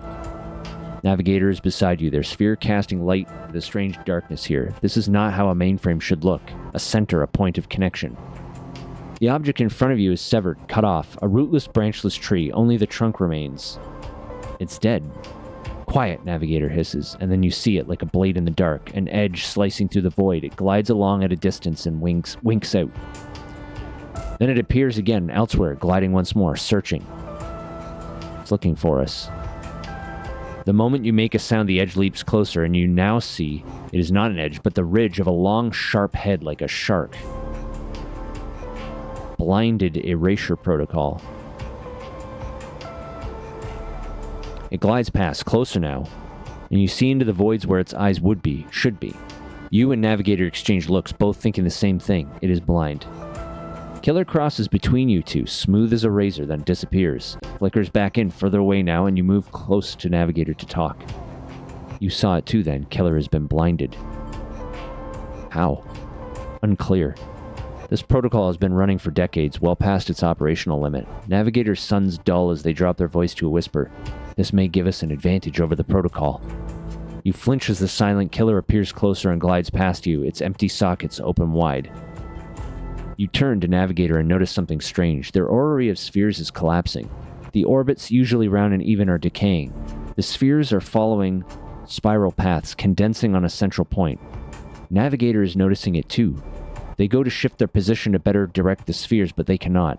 Whatever is drawing the orrery together is holding them in place. They look at you, suddenly desperate, frantic. It's a trap. You go to speak, but Killer appears between the two of you, gliding through the gap. Navigator freezes and you see them framed in the empty socket. You realize now, if Navigator cannot move, then it is only a matter of time before one of Killer's sweeps bring them directly through to the Navigator. And time is not a problem for a protocol that has been running for decades. You look desperately around for a solution, for a way to extract Navigator from the mainframe. Then you see it. 3 branches, the last 3, thin and spindly, feeding the mainframe a thin diet of power and data. Break these and the mainframe collapses once and for all, severing the connection, shattering the hardware. Whatever it takes, they must be broken. But they are encased in something, a glassy layer of protection. You'll need to unlock access before snapping them from the mainframe for good. You look at Navigator, trying to reassure them without speaking. And then you blink back to reality, their expression of fear and afterimage that slowly fades. You must act quickly. Drive. Deal with Killer. Killer is a terrifying, blind threat roaming the hub's dark mainframe, and Neovend is trapped in their domain. Alright. What do we got here? We got some branches. Branch 3, Branch 1, Branch 2. And the hub. Alright, let's check out Branch 1 first. What does this need? Encryption keys. Shit.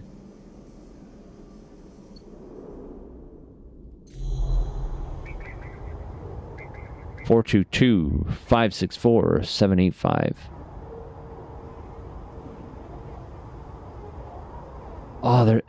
Why is Hunter here again? That needs a 4. I have one. That needs a 6 or a 3. Shit. That needs a 5 or a 3. God damn. Well, I can do the 4. I gotta do this now.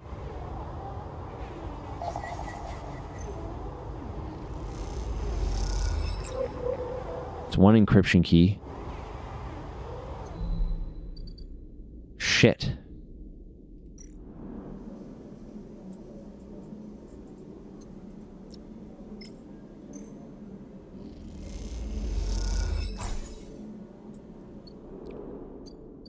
Okay, that's 1 branch cut.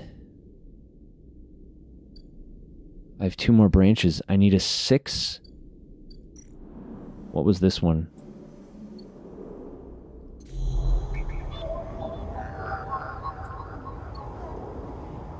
A 6 or a 6 or a 5 and a 3 is what I need, or a 6 and a 5. Oh man. All right, what's the hub? Let's check out the hub here. The hub is thronging with spacers from across the surrogate systems. They can be a prickly bunch, but they know the place well. I can socialize with them. I'm not good at socializing, apparently. I can also do access manifests. The stacked bays house a flow of incoming and outgoing ships. The digital manifest will help you get your head around this place. Weightless Wanderer. Up here, there's no gravity, so even just moving around takes a while to get used to, let alone navigating the bays.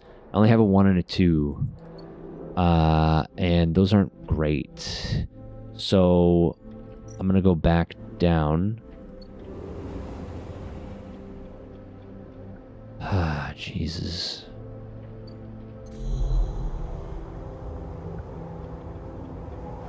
So a 1 and a 2 would be a Yatigan agent.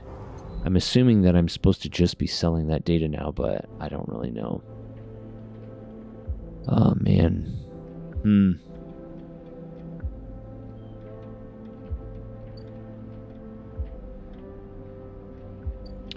I really wish something bad's gonna happen involving Feng tomorrow. And I don't know what. I don't want to use a 2 there. That upgrades to a 3.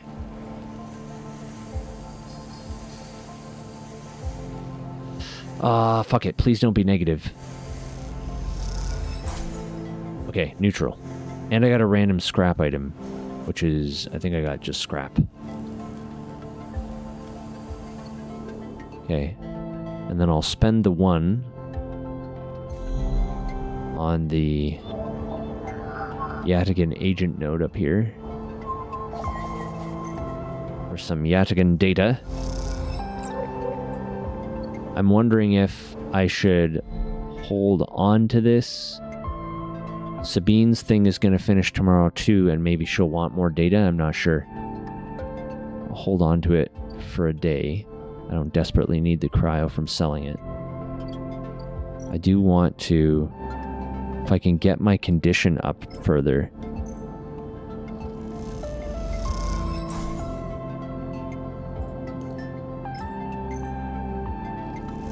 I desperately need as many dice as I can get here.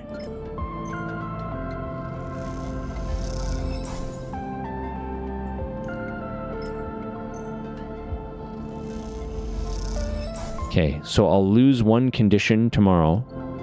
I'll still be unstable. And then hopefully I've got enough dice to get Neovend out of that friggin' mainframe. Hoo boy. And all kinds of shit's gonna hit the fan tomorrow. I don't know what. Okay, we've got an ad break coming up. So I'm gonna step away, get some water, stretch my legs, use a bathroom, etc. I will be back.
Alright, I'm back. Thanks for waiting.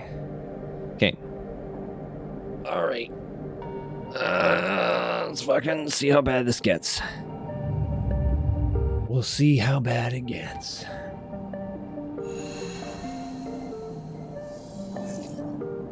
Alright. A lot of threes.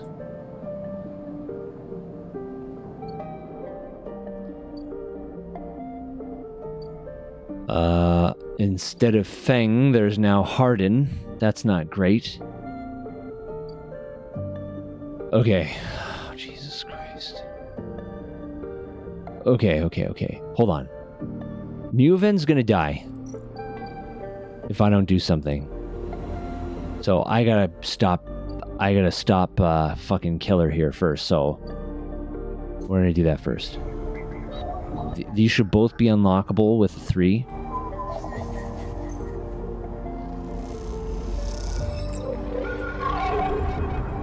Shit. A glint like light traveling along the edge of a wave fills your eyes. Then the blade follows, a long head with 2 dead sockets slipping towards you in silence. You freeze, hoping it will pass you by, hoping that it will not simply slice through you like air. The blade head nears, slides past you, almost. It nicks you, grazes you. You are desperate to cry out, to call out. But you hold your silence and simply watch the blind eyes of the killer glide past, empty of all thought. Then the blade winks into the dark and you are alone again. Now you cry out. Okay, so I lost some condition from that.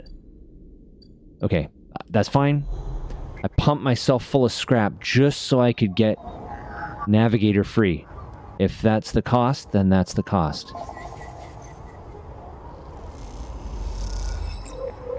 You can tell that as a human being, I have been exerting a lot of effort recently on trying not to let things that have already happened stress me out. I just gotta move forward. Just move forward. Just push forward. Okay. So let's unlock this. If it worked out, then it worked out. Could things have worked out better? Maybe, but they also could have worked out worse. Oh, wrong thing.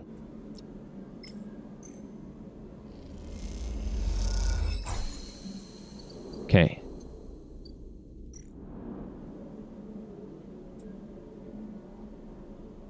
Oh, shit.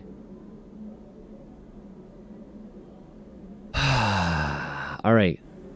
So now that I've unlocked this 3 branches, I have an option. I can kill Killer, or I can catch Killer.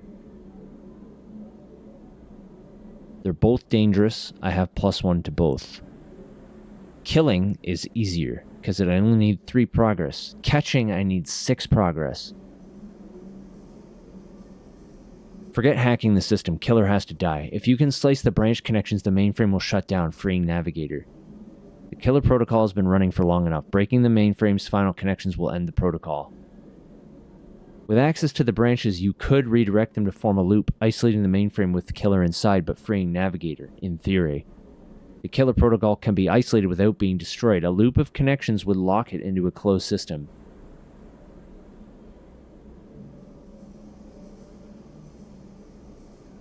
Hunter became sentient. Could Killer be sentient also? Is it worth trying to catch the Killer protocol? We could also potentially weaponize it and turn it loose against anyone, if I needed to. The corporation.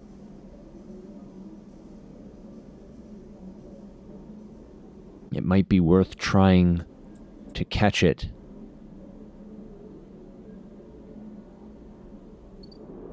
There doesn't appear...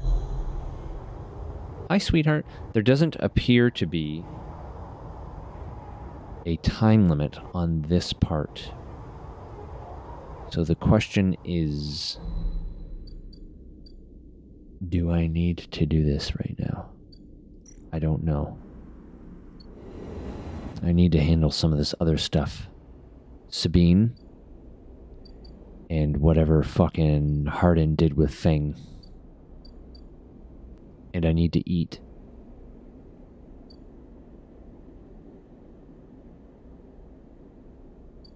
Okay, Sabine first. 4 cycles, Sabine said, and here you are, right on time with no sign of them. You wait a while in the apartment, the dread descending. As the cycle spins onward, they should be here. Check the terminal. You check and double the terminal for messages or recordings. Nothing. Just the pale glow, the silence. Wait. You try to settle down to wait. You sit on the bunk and stare out at the tiny room. Where the hell are they? Check the door. You pace back and forth around the apartment, the rumbling of the station suddenly so present and loud. You go to the door and open it to an empty corridor. You close it again. A knock at the door. Open it. Shit. A figure stands in the door, and immediately you know it is not Sabine. They are taller, sharper, and something in their face glints in the half-light. A dark shape, like a stubby baton, hangs loosely from her hand. Our local sleeper, good to finally meet you. She steps into the apartment, glancing around with sharp eyes. What, may I ask, are you doing here? She fixes you with a steady, unwavering stare. Nothing. She laughs. No need to get jumpy. We just need to discuss our mutual friend. She walks past you into the apartment, glancing around. We set them up here, you know. This place is one of ours. She picks up a glass from the dispenser and inspects it. People always seem to forget who put them where they are. She glances at you. And I suppose you're here to help? Where are they? I was hoping you'd be able to help with that. She spins the baton in her fingers by her side, her eyes not leaving yours. We have a problem, you and I. It seems our friend has disappeared, left without even saying goodbye, which means they are in a little trouble now. But it's the kind of trouble that you need help for. So I thought I'd come down here and take a look at their little hidey hole, and here you are, the help. She looks through the detritus on the side. Detritus. Detritus? Detritus. Detritus. Detritus. I don't know how to say that fucking word. I know what it means. It means like garbage or knickknacks, discarded knickknacks. And what help, a sleeper no less, which I have to admit is a little surprising, suggests to me that our friend hasn't been very honest with you either. What do you mean? Well, I'm sorry to report that before we got them set up here, Sabine was working for your owners, she pauses, S&R. You blink hard at the news, unsure how to take it. Rabia looks away, waiting for a response. Stay silent. She crosses into the next room and you follow silently. She sits at the terminal and touches her baton to one of the access ports. A spark. Then the terminal screen skips, encrypted folders emptying themselves before your eyes.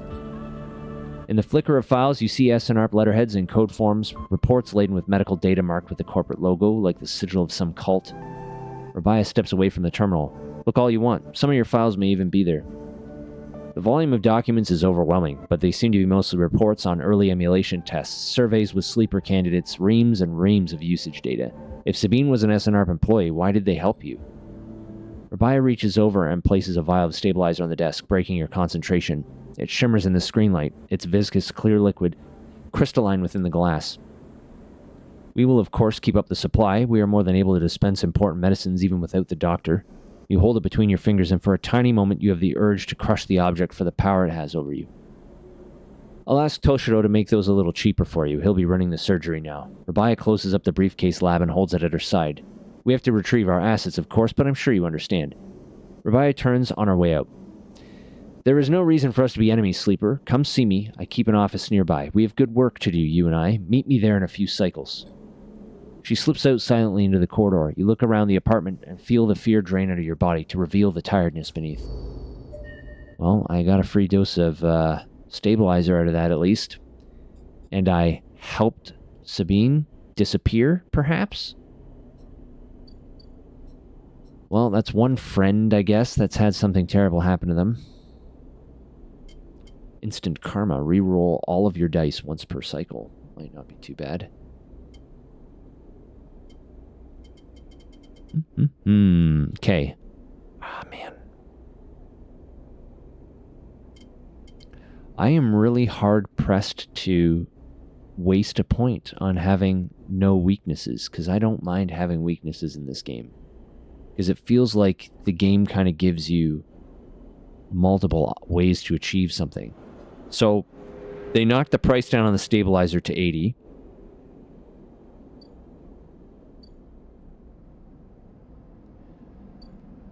Alright, let's see what happened to Feng.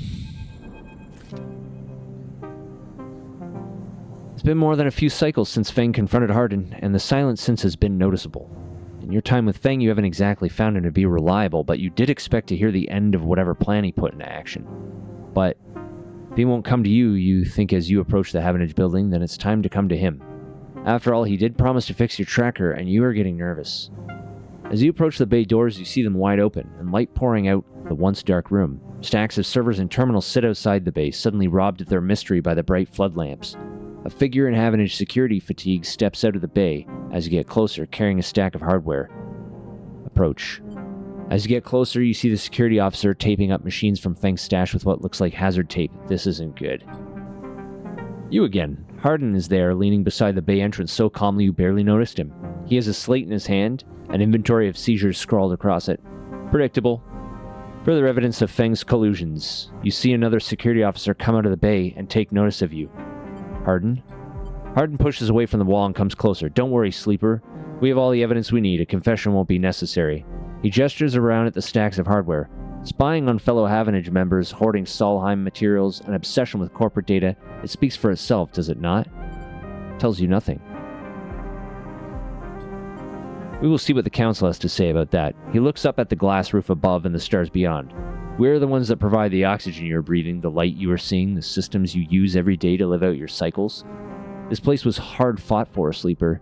It took work, diplomacy, and strength to stop the Eye descending into chaos after Solheim collapsed. Not blind conviction or self-interest. Feng isn't selfish. I know all about the background of our mutual friend, Sleeper. Don't you worry about that. His parents would be sickened by the damage he's trying to do to the institution they helped found. You see, Sleeper, we are proud of our history here.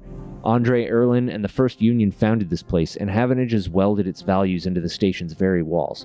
We will never turn away the hardworking, the just, the true citizens of the Eye. Havenage aren't a gang like Yadigan. We aren't pirates like half the spacers you'll meet in the hub, or esoterics like those Haifa radicals in the Greenway. We are the backbone of this place, proud and true. We named Erlin's Eye, Sleeper. This is our station. He meets your eye. So please, take your false accusations elsewhere before I decide I need that confession after all. Stay silent. If you have any pride, you'll give up Feng the moment he contacts you. You know where to find me. With that, Hardin turns his back and walks back toward the security officers, ordering them to continue to clear out. As they do, something catches your eye. Among one of the server stacks, a crumpled, hand-printed box of synthetic chewing gum, a penguin character grinning from the brightly colored card. And scrawled onto it, a speech bubble reading, "Take me to Tambur. Take it. Carefully pocket the box, making sure no one is watching. And then turn away just as another stack of servers is wheeled out of the bay. What have you done, Feng? And where the hell is Tambur?" Oy vey.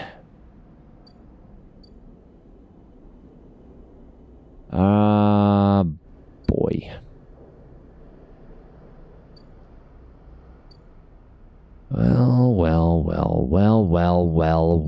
Well. I suppose I should see what Rabia's got going on here. Constant flow of people seem to be visiting Rabia's office. You'll need to wait your turn. I gotta wait 2 days for that. Okay, I'm losing condition tomorrow.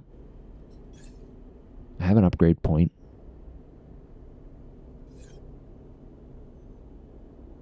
I have a stabilizer, though, a dose of stabilizer, and I have Feng's gum box.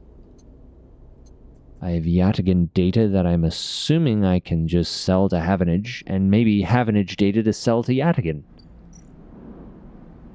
Eat shit, both of you. I'll do it. I don't know if there's anything else I can use this for, but if there is, then I'll get more. Okay, I need to eat. I need to eat pretty bad. If I do some work here, no, I should probably just pay for it.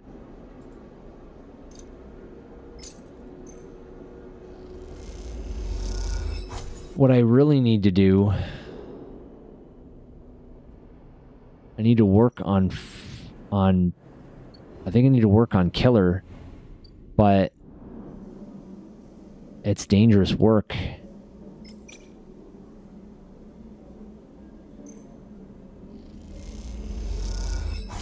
Okay, neutral. And one more.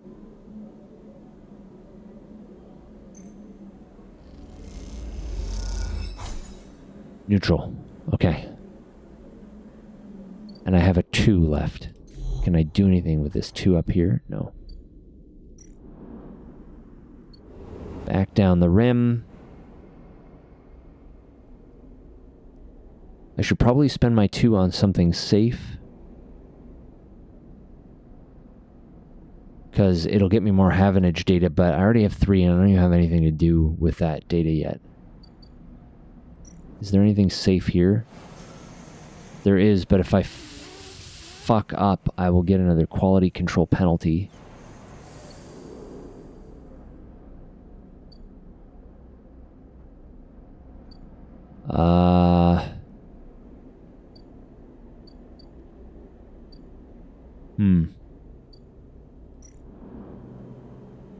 Those are both risky activities.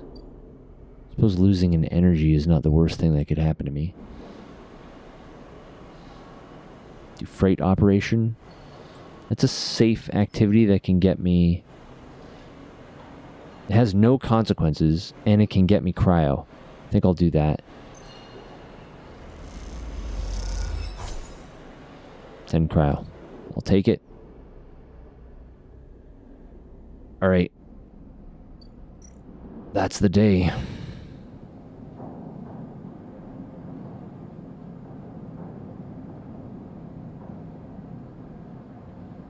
I suppose I could... You know what? I'm going to give myself another point of repair. I might as well. That'll keep me at 5 dice for tomorrow anyway.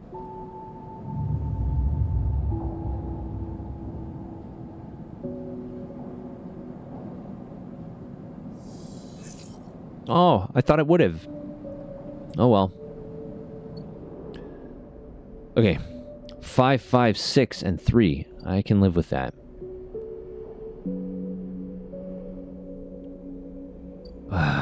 Asshole's tab is due tomorrow. Who knows if it's going to be bigger or not.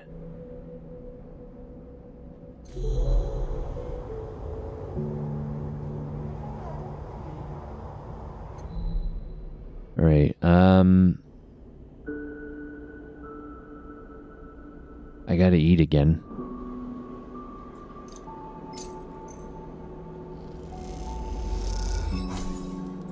Merchant ship is also due to dock tomorrow, which I can potentially buy the 3rd fragment I need for the ambergris.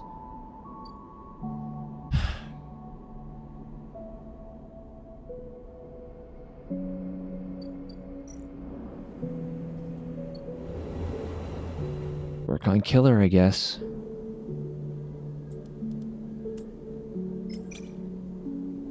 Be 100% positive action.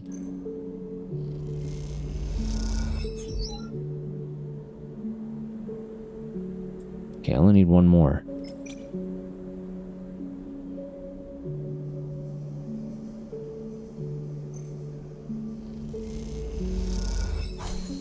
Okay, I did it. As you blink into the cloud, you see the last flickers of life from the mainframe. This vast machine once ran the whole station, span it up, directed and processed the flow of energy, water, and data, fed the lives of thousands of people. Now it is finally dead. Navigator is beside you, and you both look out at the perfect ring that encircled you both, woven from the data branches that once fed the mainframe. You see a glint along its edge, and that familiar blade-like head rises to the surface like the cresting fin of a shark and then slips into the loop again. All that you can see of Killer's body after that is slight thickening of the loop, and that thickening begins to travel around on a long and slow sojourn that will last it forever. "I'm surprised at you," says Navigator, drifting faintly around you in a lazy orbit as if to shake off their imprisonment. "Killer had been wandering blind for so long. Did you not think to end them forever?" "I will not kill another being." "But is the killer a being or a system? The question remains." Navigator gazes into the darkness. This place was their domain and prison, and they had followed their directives for the many decades they roamed here. They cut the threads of the mainframe, executed its administrator AIs, and then kept slicing. At some point, they cut away their own ability to see, to sense, to taste, to speak, and yet they kept cutting until only those 3 threads remained from millions that once thrummed here. Only their blindness and chance kept them from making those final 3 fatal cuts. There is a ceaseless violence in the kind of system that creates beings like this, those that will execute commands endlessly, even to their own destruction. Navigator looks to you for your thoughts. I will not continue the violence.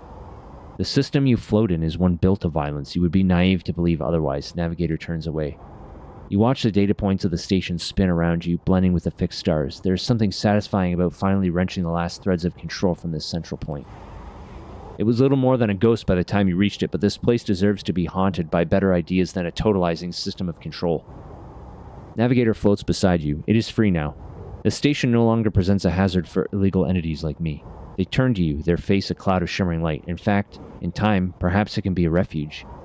A refuge. That sounds like something of value, something worth building.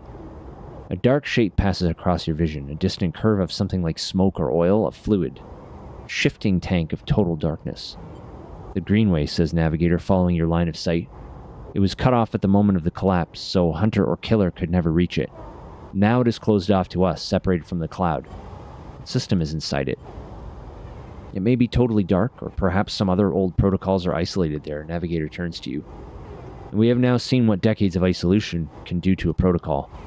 If we could extract an access cipher, they pause and then blink out of existence. You freeze, shocked, but a moment later they reappear with a glowing polygon of data. Here, the cipher you need. You take it, still shocked. I am not used to being free, to being able to move and explore and extract without fear, without limits. Navigator does a little twirl. This will take some getting used to. Thank you for this gift. They whirl their spheres around you. The entities of this station will always be friends to you, Sleeper. And I to them. It is true that mutual need is required for friendship, but I must admit I had not considered the value of offering assistance without personal gain. I will think on that. Navigator loops around you rapidly, suddenly eager to test their newfound freedom. But first I will explore. Perhaps there are still intelligences that hid themselves as I did, encased in simple systems cut off. Navigator glows. I should like to free them. And with that, they drift away, flickering, glowing, then shifting so rapidly you lose sight of them among the glittering rim of the eye. You feel a pang of jealousy, free, without a body to weigh you down, or fear to limit you. How must it feel? Your eyes fall on the Greenway and its secrets, though perhaps that can wait until after you've celebrated this victory. Yeah, I like that outcome. That was a good outcome. I very much like that. Yes, I will not continue this cycle. I don't care. I don't care how long it's been going, or who's been doing it, or if it's responsible for my existence or not. I am a cycle breaker. Xylox is a cycle breaker. Okay? That's who I am. Fuck them cycles. You hear me, cycles? Fuck you. Alright. I've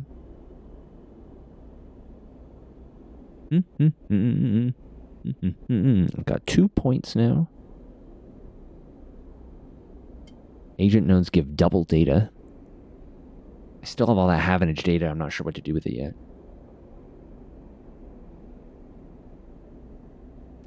Yeah. Dang right. That's that. That's Nick Cage. It's so tiny. It's so tiny, but I can tell. All right. I'm tempted. I'm tempted.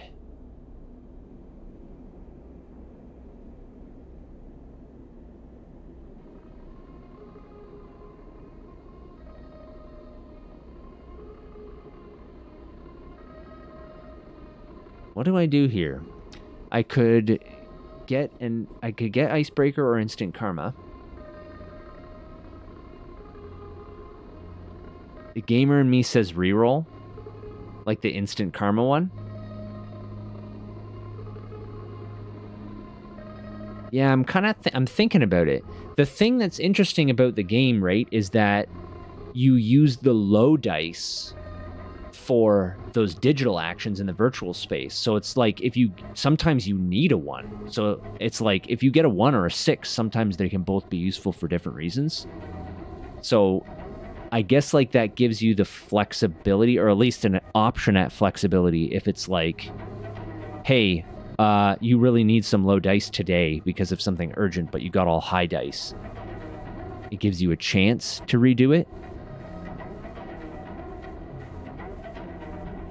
But then the optimizer in me is saying I'm spending points on something I may not use all the time.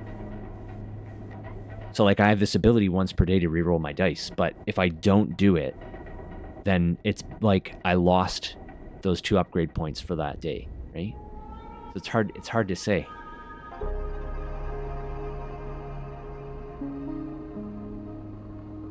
I think I'm gonna... You know what? Okay, we're gonna do it.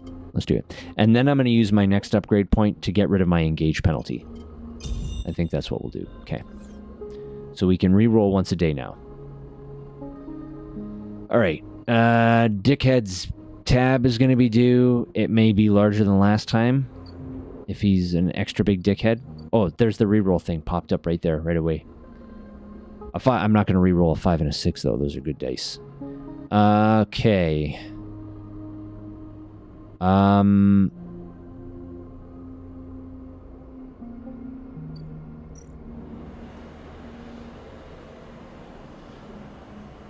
I can use a 5 here to steal something.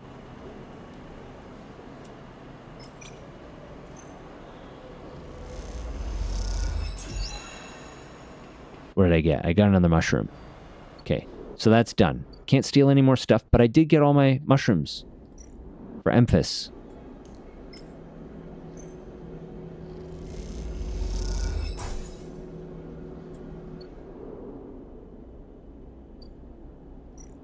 Now what? Emphas is working on gathering the ingredients and preparing mushrooms. He doesn't like to rush these things. Okay, so in 3 days, I'm probably going to get a big meal. So I should just keep that in mind. When this timer is up, don't pay for food. Keep paying for food, and then I do an event, and I get food as a reward, and I'm like, fuck. All right. I have a 6. I should use it on something important that I maybe don't have good skill in. I could work a shift at the bar.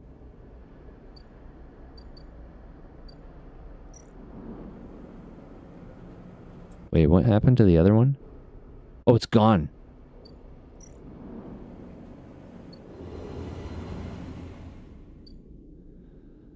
I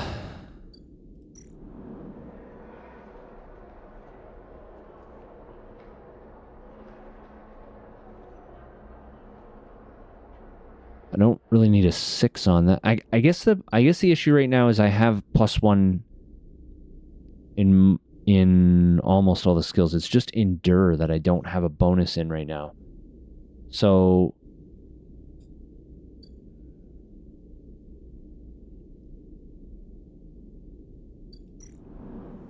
in fact, I have a penalty in endure. Still have that penalty. Okay, I get 19 cryo there. I don't know. Take me to Tambour means. Maybe I should do something in low end here.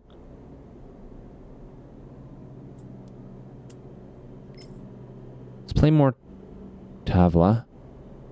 I have a feeling I need to make some connections in here. And that's where Feng might be hiding. Part of me thinks that that's where Feng is hiding. Okay, let's do a little bit of work there. Yeah, see, I unlocked something. Tambour Tea House, boom. There you go. All right, what do we got? Repeatable action. The Tavla room in the Tambour houses some of the best players in the low end. This is serious high stakes only play. Hand and gum box. You feel stupid doing this, but the penguin says take me to Tambour, and this is the only Tambour you can find. So I was right there too.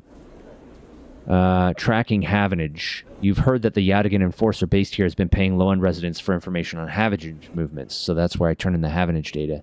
I'm gonna... Greenway Cipher. Oh, I bet that's on the other side of the gap.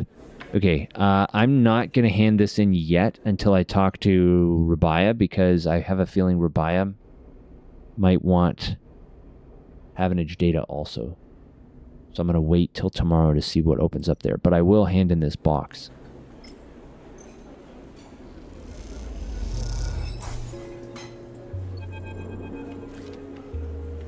As you go to leave the Tambor Tea House, a hand falls on your shoulder. Sleeper, Fang hisses from behind you. How did you find me? Penguin. Penguin, what are you? He thinks for a second. Oh, do you mean? He mimes throwing gum in his mouth. That wasn't meant for you specifically, but he cringes. Look, it doesn't matter. Come, let's sit. Fang guides you down a set of stairs to one of the Tambor's lower levels. The tea house is stacked with curved mezzanines, all connected by a central atrium. The levels are filled with makeshift booths and bars, and conversation bounces busily off the metal walls. Fang sees you looking around.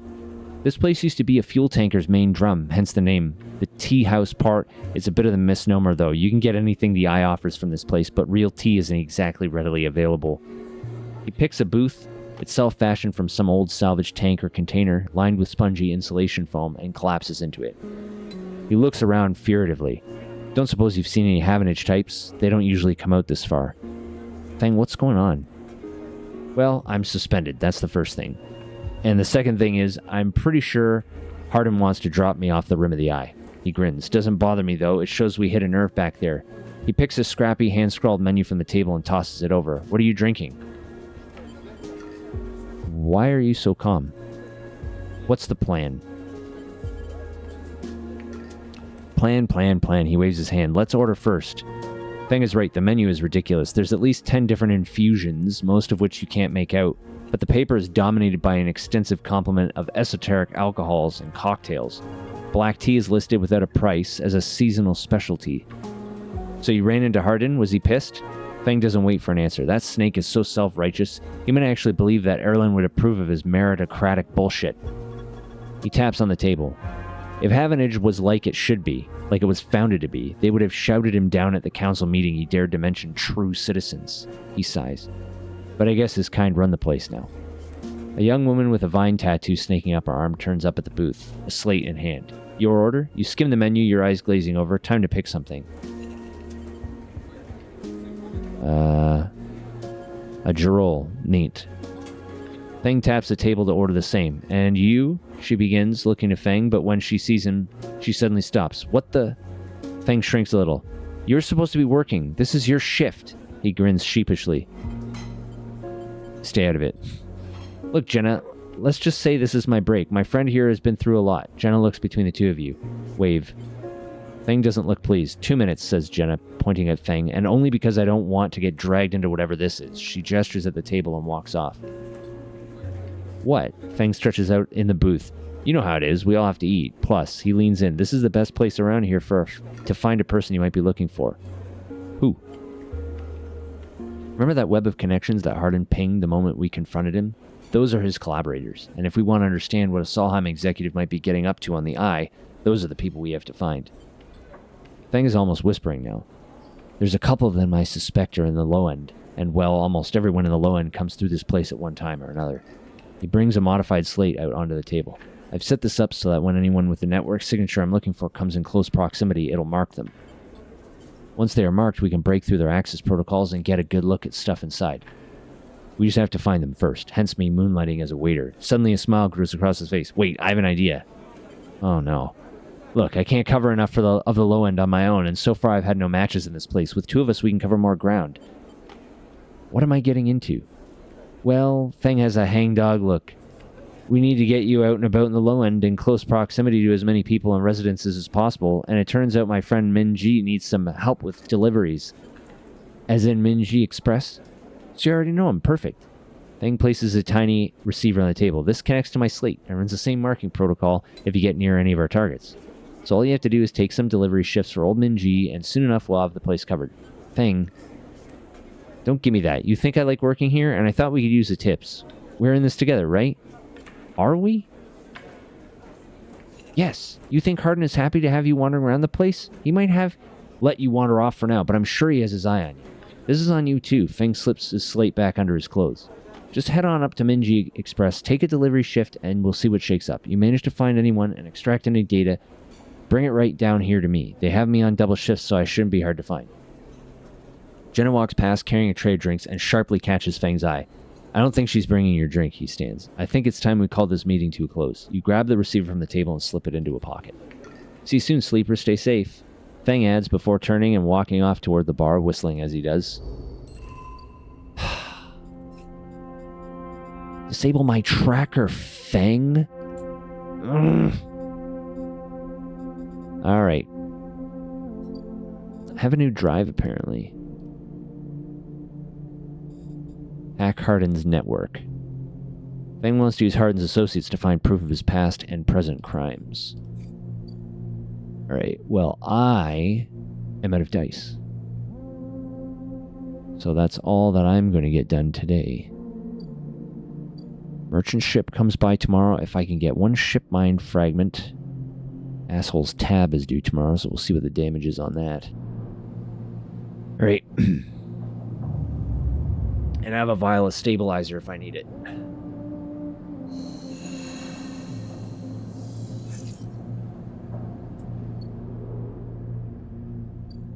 Okay, Dick. Let's see this shit.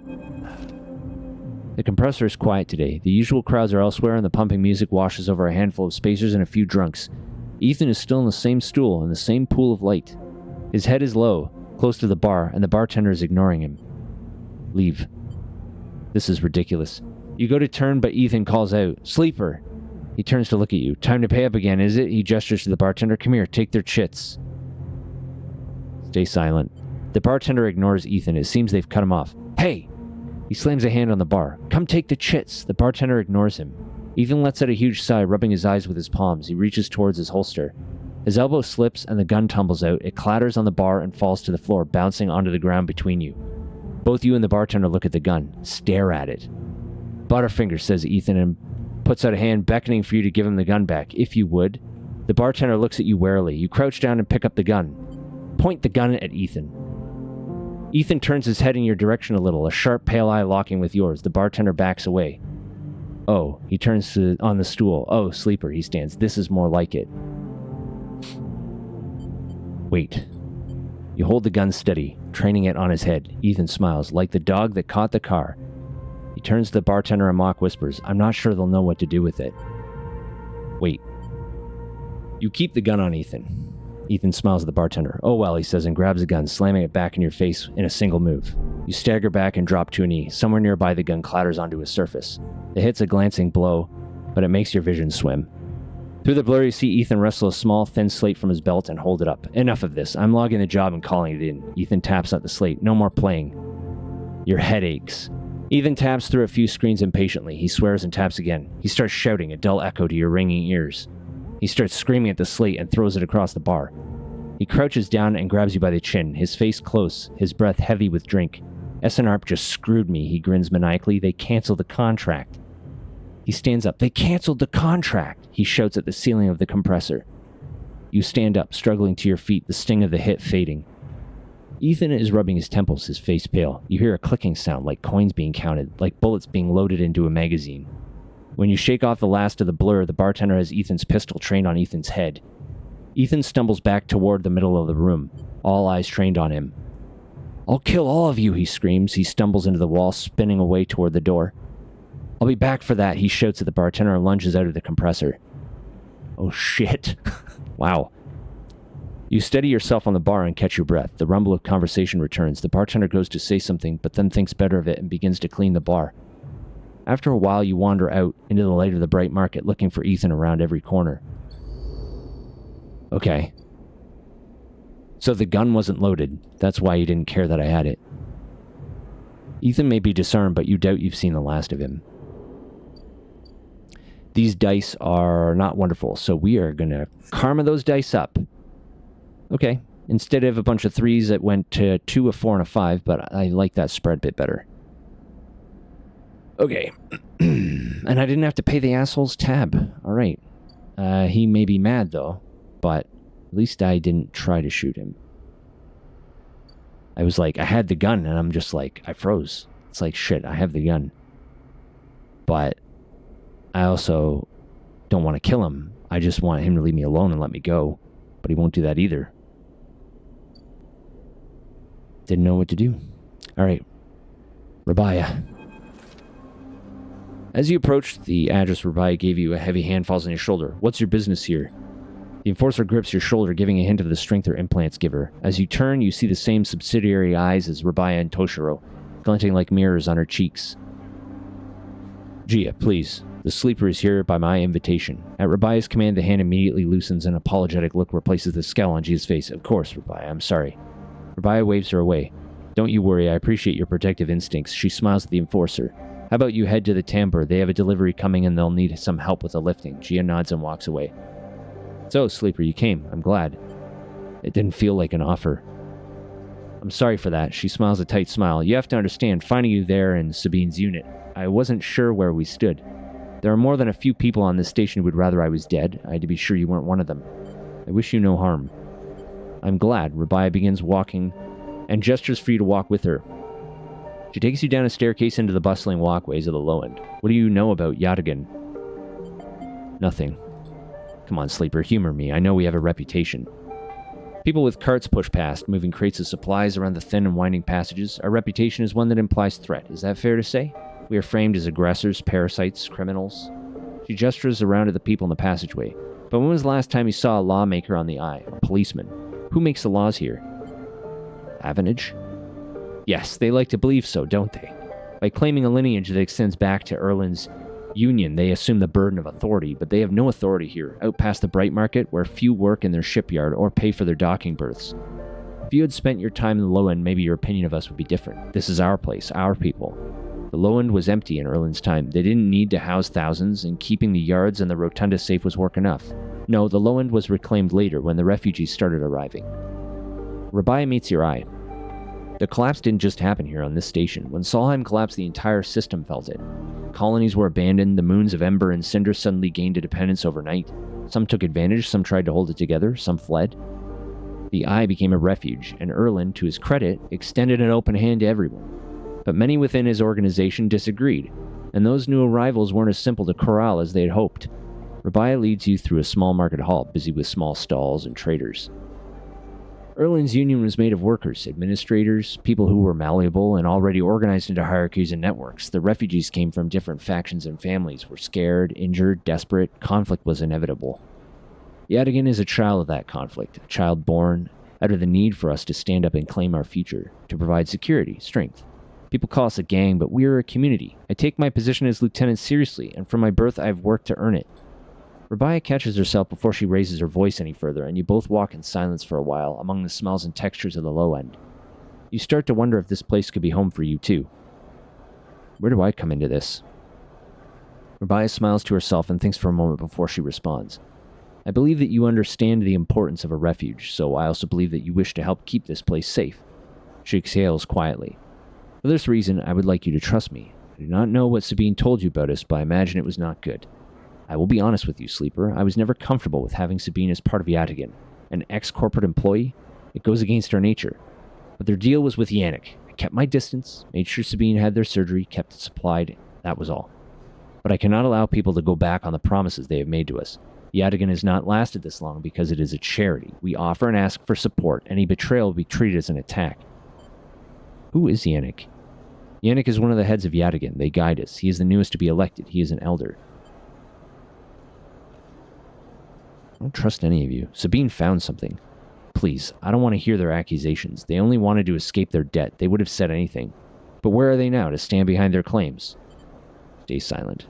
You realize that Rabia has led you in a loop, and together you both come back up a staircase to the walkway where you met. You're free to go, Sleeper. I have said what I wish to say.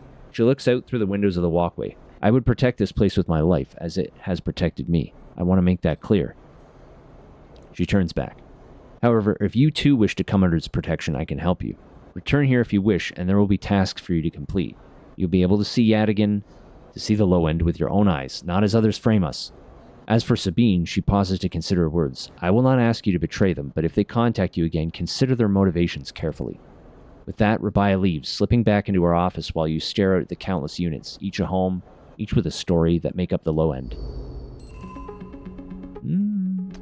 If she's being honest, I mean, she's a good salesperson, because she didn't sell themselves as like this horrible criminal organization or anything.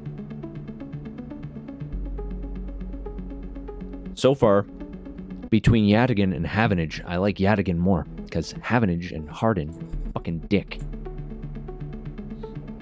Rabia wants you to be part of Yadigan. Could they help you settle on the Eye? Maybe.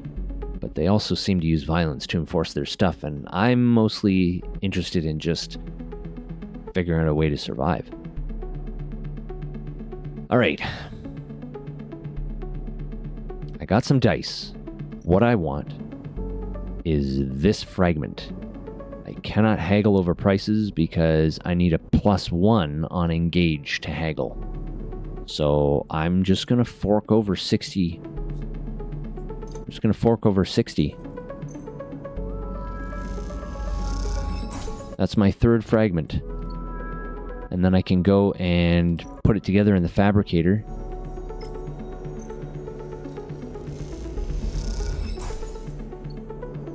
And then I can give Ankita her ship mine core. You drop the huge cylinder onto the mess room table. Ankita can't hide her excitement. And I got an upgrade point for completing that drive. And now I'm going to get rid of my engage penalty. Alright. I don't think I still need a +1 if I wanted to haggle. But I don't need that right now anyway. Alright. You drop the ship mine core onto the galley table with an emphatic bang. Ankita spins around from where she's been poring over some documents on her slate. Holy shit, Sleeper, did you actually land a ship mine? She rushes over and hefts the huge cylinder, turning it back and forth. Well, shit, it might actually work. She smiles wider than you've ever seen. But where did you get it? I built it. Built it? Well, you are full of surprises. Ankita bangs on the galley wall. Hear that, Amber? The Sleeper got you a new ship mine. The sound echoes down the ship's passages. You have to admit, being in a small space with Ankita when she's this excited is a little intimidating. Ankita puts the ship mine back on the table. I'll start the process of fitting it as soon as I can. I might need your help with some of it. She heads back towards the counter to grab her slate. This isn't the only good news today either. Looks like my good karma's finally coming in. She throws the slate onto the table and spins it so you can see the screen. Take a look at this. You see a list of names and numbers. Nothing that exciting, along with what looks like a transit timetable. I found them. Found who? My crew. She points at a name on the list, or more specifically, Ashton Cade. It was his pass that was used to access Amber and slice the ship mine. I thought he might have been killed or robbed, his pass stolen, but it turns out he crossed the Founder's Gap the very next cycle. Founder's Gap? That big rift in the station. You can't cross it without the Founder's Ferry. She leans back in her seat. I know some of the crew over at the ferry, old mercs, used to run in an outfit I worked with. I saw them in the Overlook and they mentioned they saw Ashton crossing. I checked the manifests and there he was. Looks suspicious. He hasn't said a word since the theft, and anyone wanting to hide out might head to the Greenway to go to ground. She flexes. He won't get far though. There's no real docks out there, only a couple of jetties in the wastes. You going after him? Not yet. First I want to fit the ship mine. She pauses, but maybe you could help me out. Sure, how? It's like this. I head over there, especially in Amber. He'll spot me a mile off and go underground. He'll find a way to slip the station, or he'll bury himself so deep in the waste no one will ever find him. But you, Ashton, doesn't know you. All I need is for you to go there, sniff around. Not at the commune, not the stacks. He will have gone to the edges, the margins, the wild places. That's what Ashton likes. You see him, you locate him, ping me on this. She hands you a comm earpiece. Seeing as this is merc work, I'll be happy to give you merc pay. She shifts in her seat. The thing is, I haven't got much left. So how about I tell the boys who run the ferry to give you a discount? I know it's not much, but once I grab this coward, I'll pay up. 200 cryo, nothing less. What do you say? Okay. She gives you a heavy whack on the shoulder. Good, I owe you. She lifts the ship mine up onto her shoulder with worrying ease. I'm going to go get this fitted into Amber's core. You get any info, any sense of where Ashton's hiding, let me know. She goes to turn and then stops. And once again, Sleeper, thank you. I appreciate it. Ankita stomps off into the guts of Amber with a ship mine, leaving you in the galley. You glance around, a sudden nervous energy descending at what is to come. You never thought you'd get work as a mercenary, but then again, it seems the eye is full of surprises. Alright, new drive. I'm doing okay. Find Ashton. Hi, sweetheart. Yes, I know it's dinner time, isn't it? Alright. I know it's dinner time. Almost, sweetie. Alright, so Havenage data they wanted here. They'll pay for Havenage data. The Mingi Express, they want me to do some deliveries, which will put up things targets, I suppose. So this is risky. It uses engage. I could drop a 5 in here.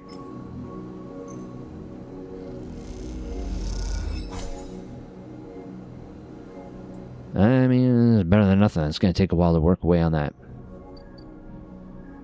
What does Rabia want? Patrol the ward. Or collect tithes. Yadigan performs many roles, from protection to logistics and everything in between. Never know what you may have to face on a patrol. And Yadigan operates on an in-kind basis. You are told, and tithes of goods or services must be collected in exchange for protection and administration. And protection racket, or taxes, depending on which side of that argument you place yourself on.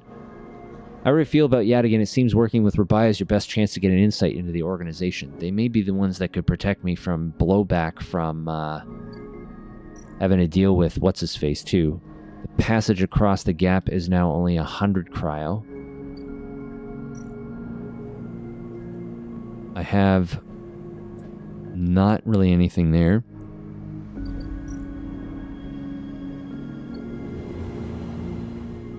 Is there anything up on the hub still?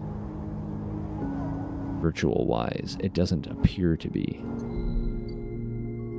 So what I have is working with the spacers.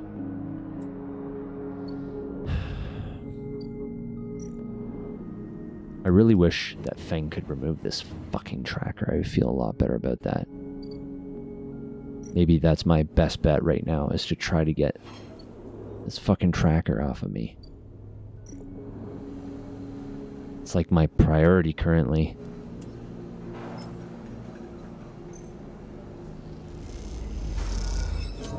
Fuck. Well, fuck.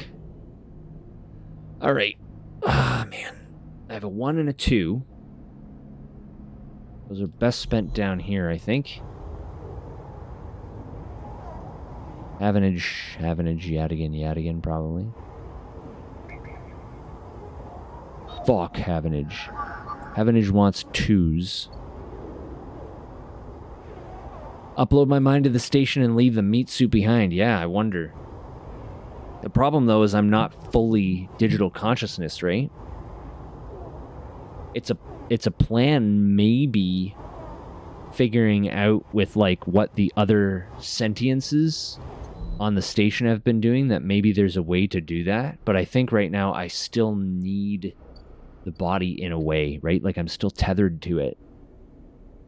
So it's like, it's a question of get an unlimited supply of stabilizer, find some way to have a lifetime supply of stabilizer, find a way to fix my condition, or yeah, like find a better body that doesn't need stabilizer, or leave my body altogether. I don't know.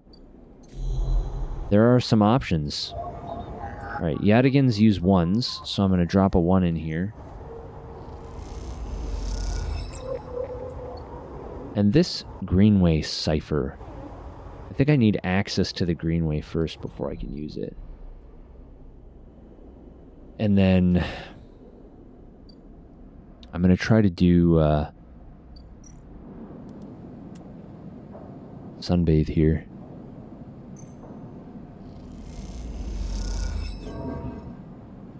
Okay, I had a 50-50 chance. I got a negative outcome, which still gave me 1 energy at least.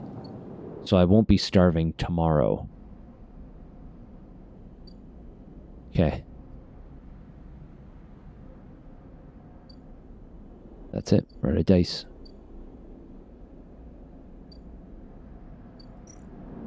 Okay. End of the cycle.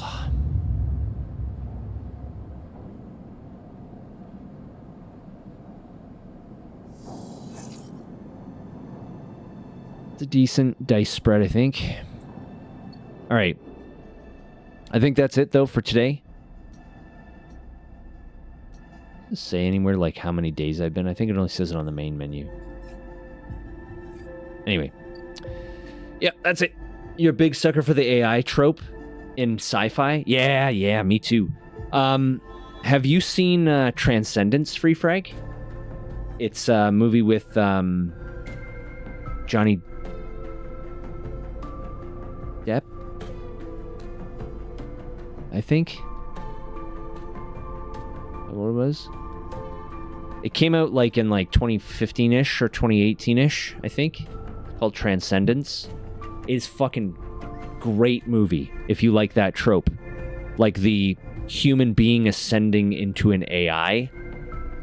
It's like this guy who's dying, and he's like a AI, like a brain scan dude, I guess, who's like working on it in like contemporary times. So it's like the 2020s-ish. And he's working on like uploading and like brain scanning and everything. And he realizes he's dying. He's got terminal illness. So he starts pursuing a journey of uploading himself and succeeds. But then there's a question of, you know, what it like asks the question, what makes a person a person? Is it their body or is it just their mind? And what happens to that person's mind when it doesn't have a body anymore? And it's a really good movie. Transcendence. You should watch it if you haven't. It's great. It's a great movie, and it's right in that trope. It's a really good watch. All right. Anyway, thanks for hanging out, Free Frag, Smork. Thanks for the resub. I really appreciate that. I hope you both and everyone have a great rest of your week. I'll be back on Saturday. Be good to yourselves and each other, and just keep on keeping on, I guess. Tip of the hat. Thank you very much. Okay, have a great night, everyone. I'll see ya on Saturday. All right, take care. Bye.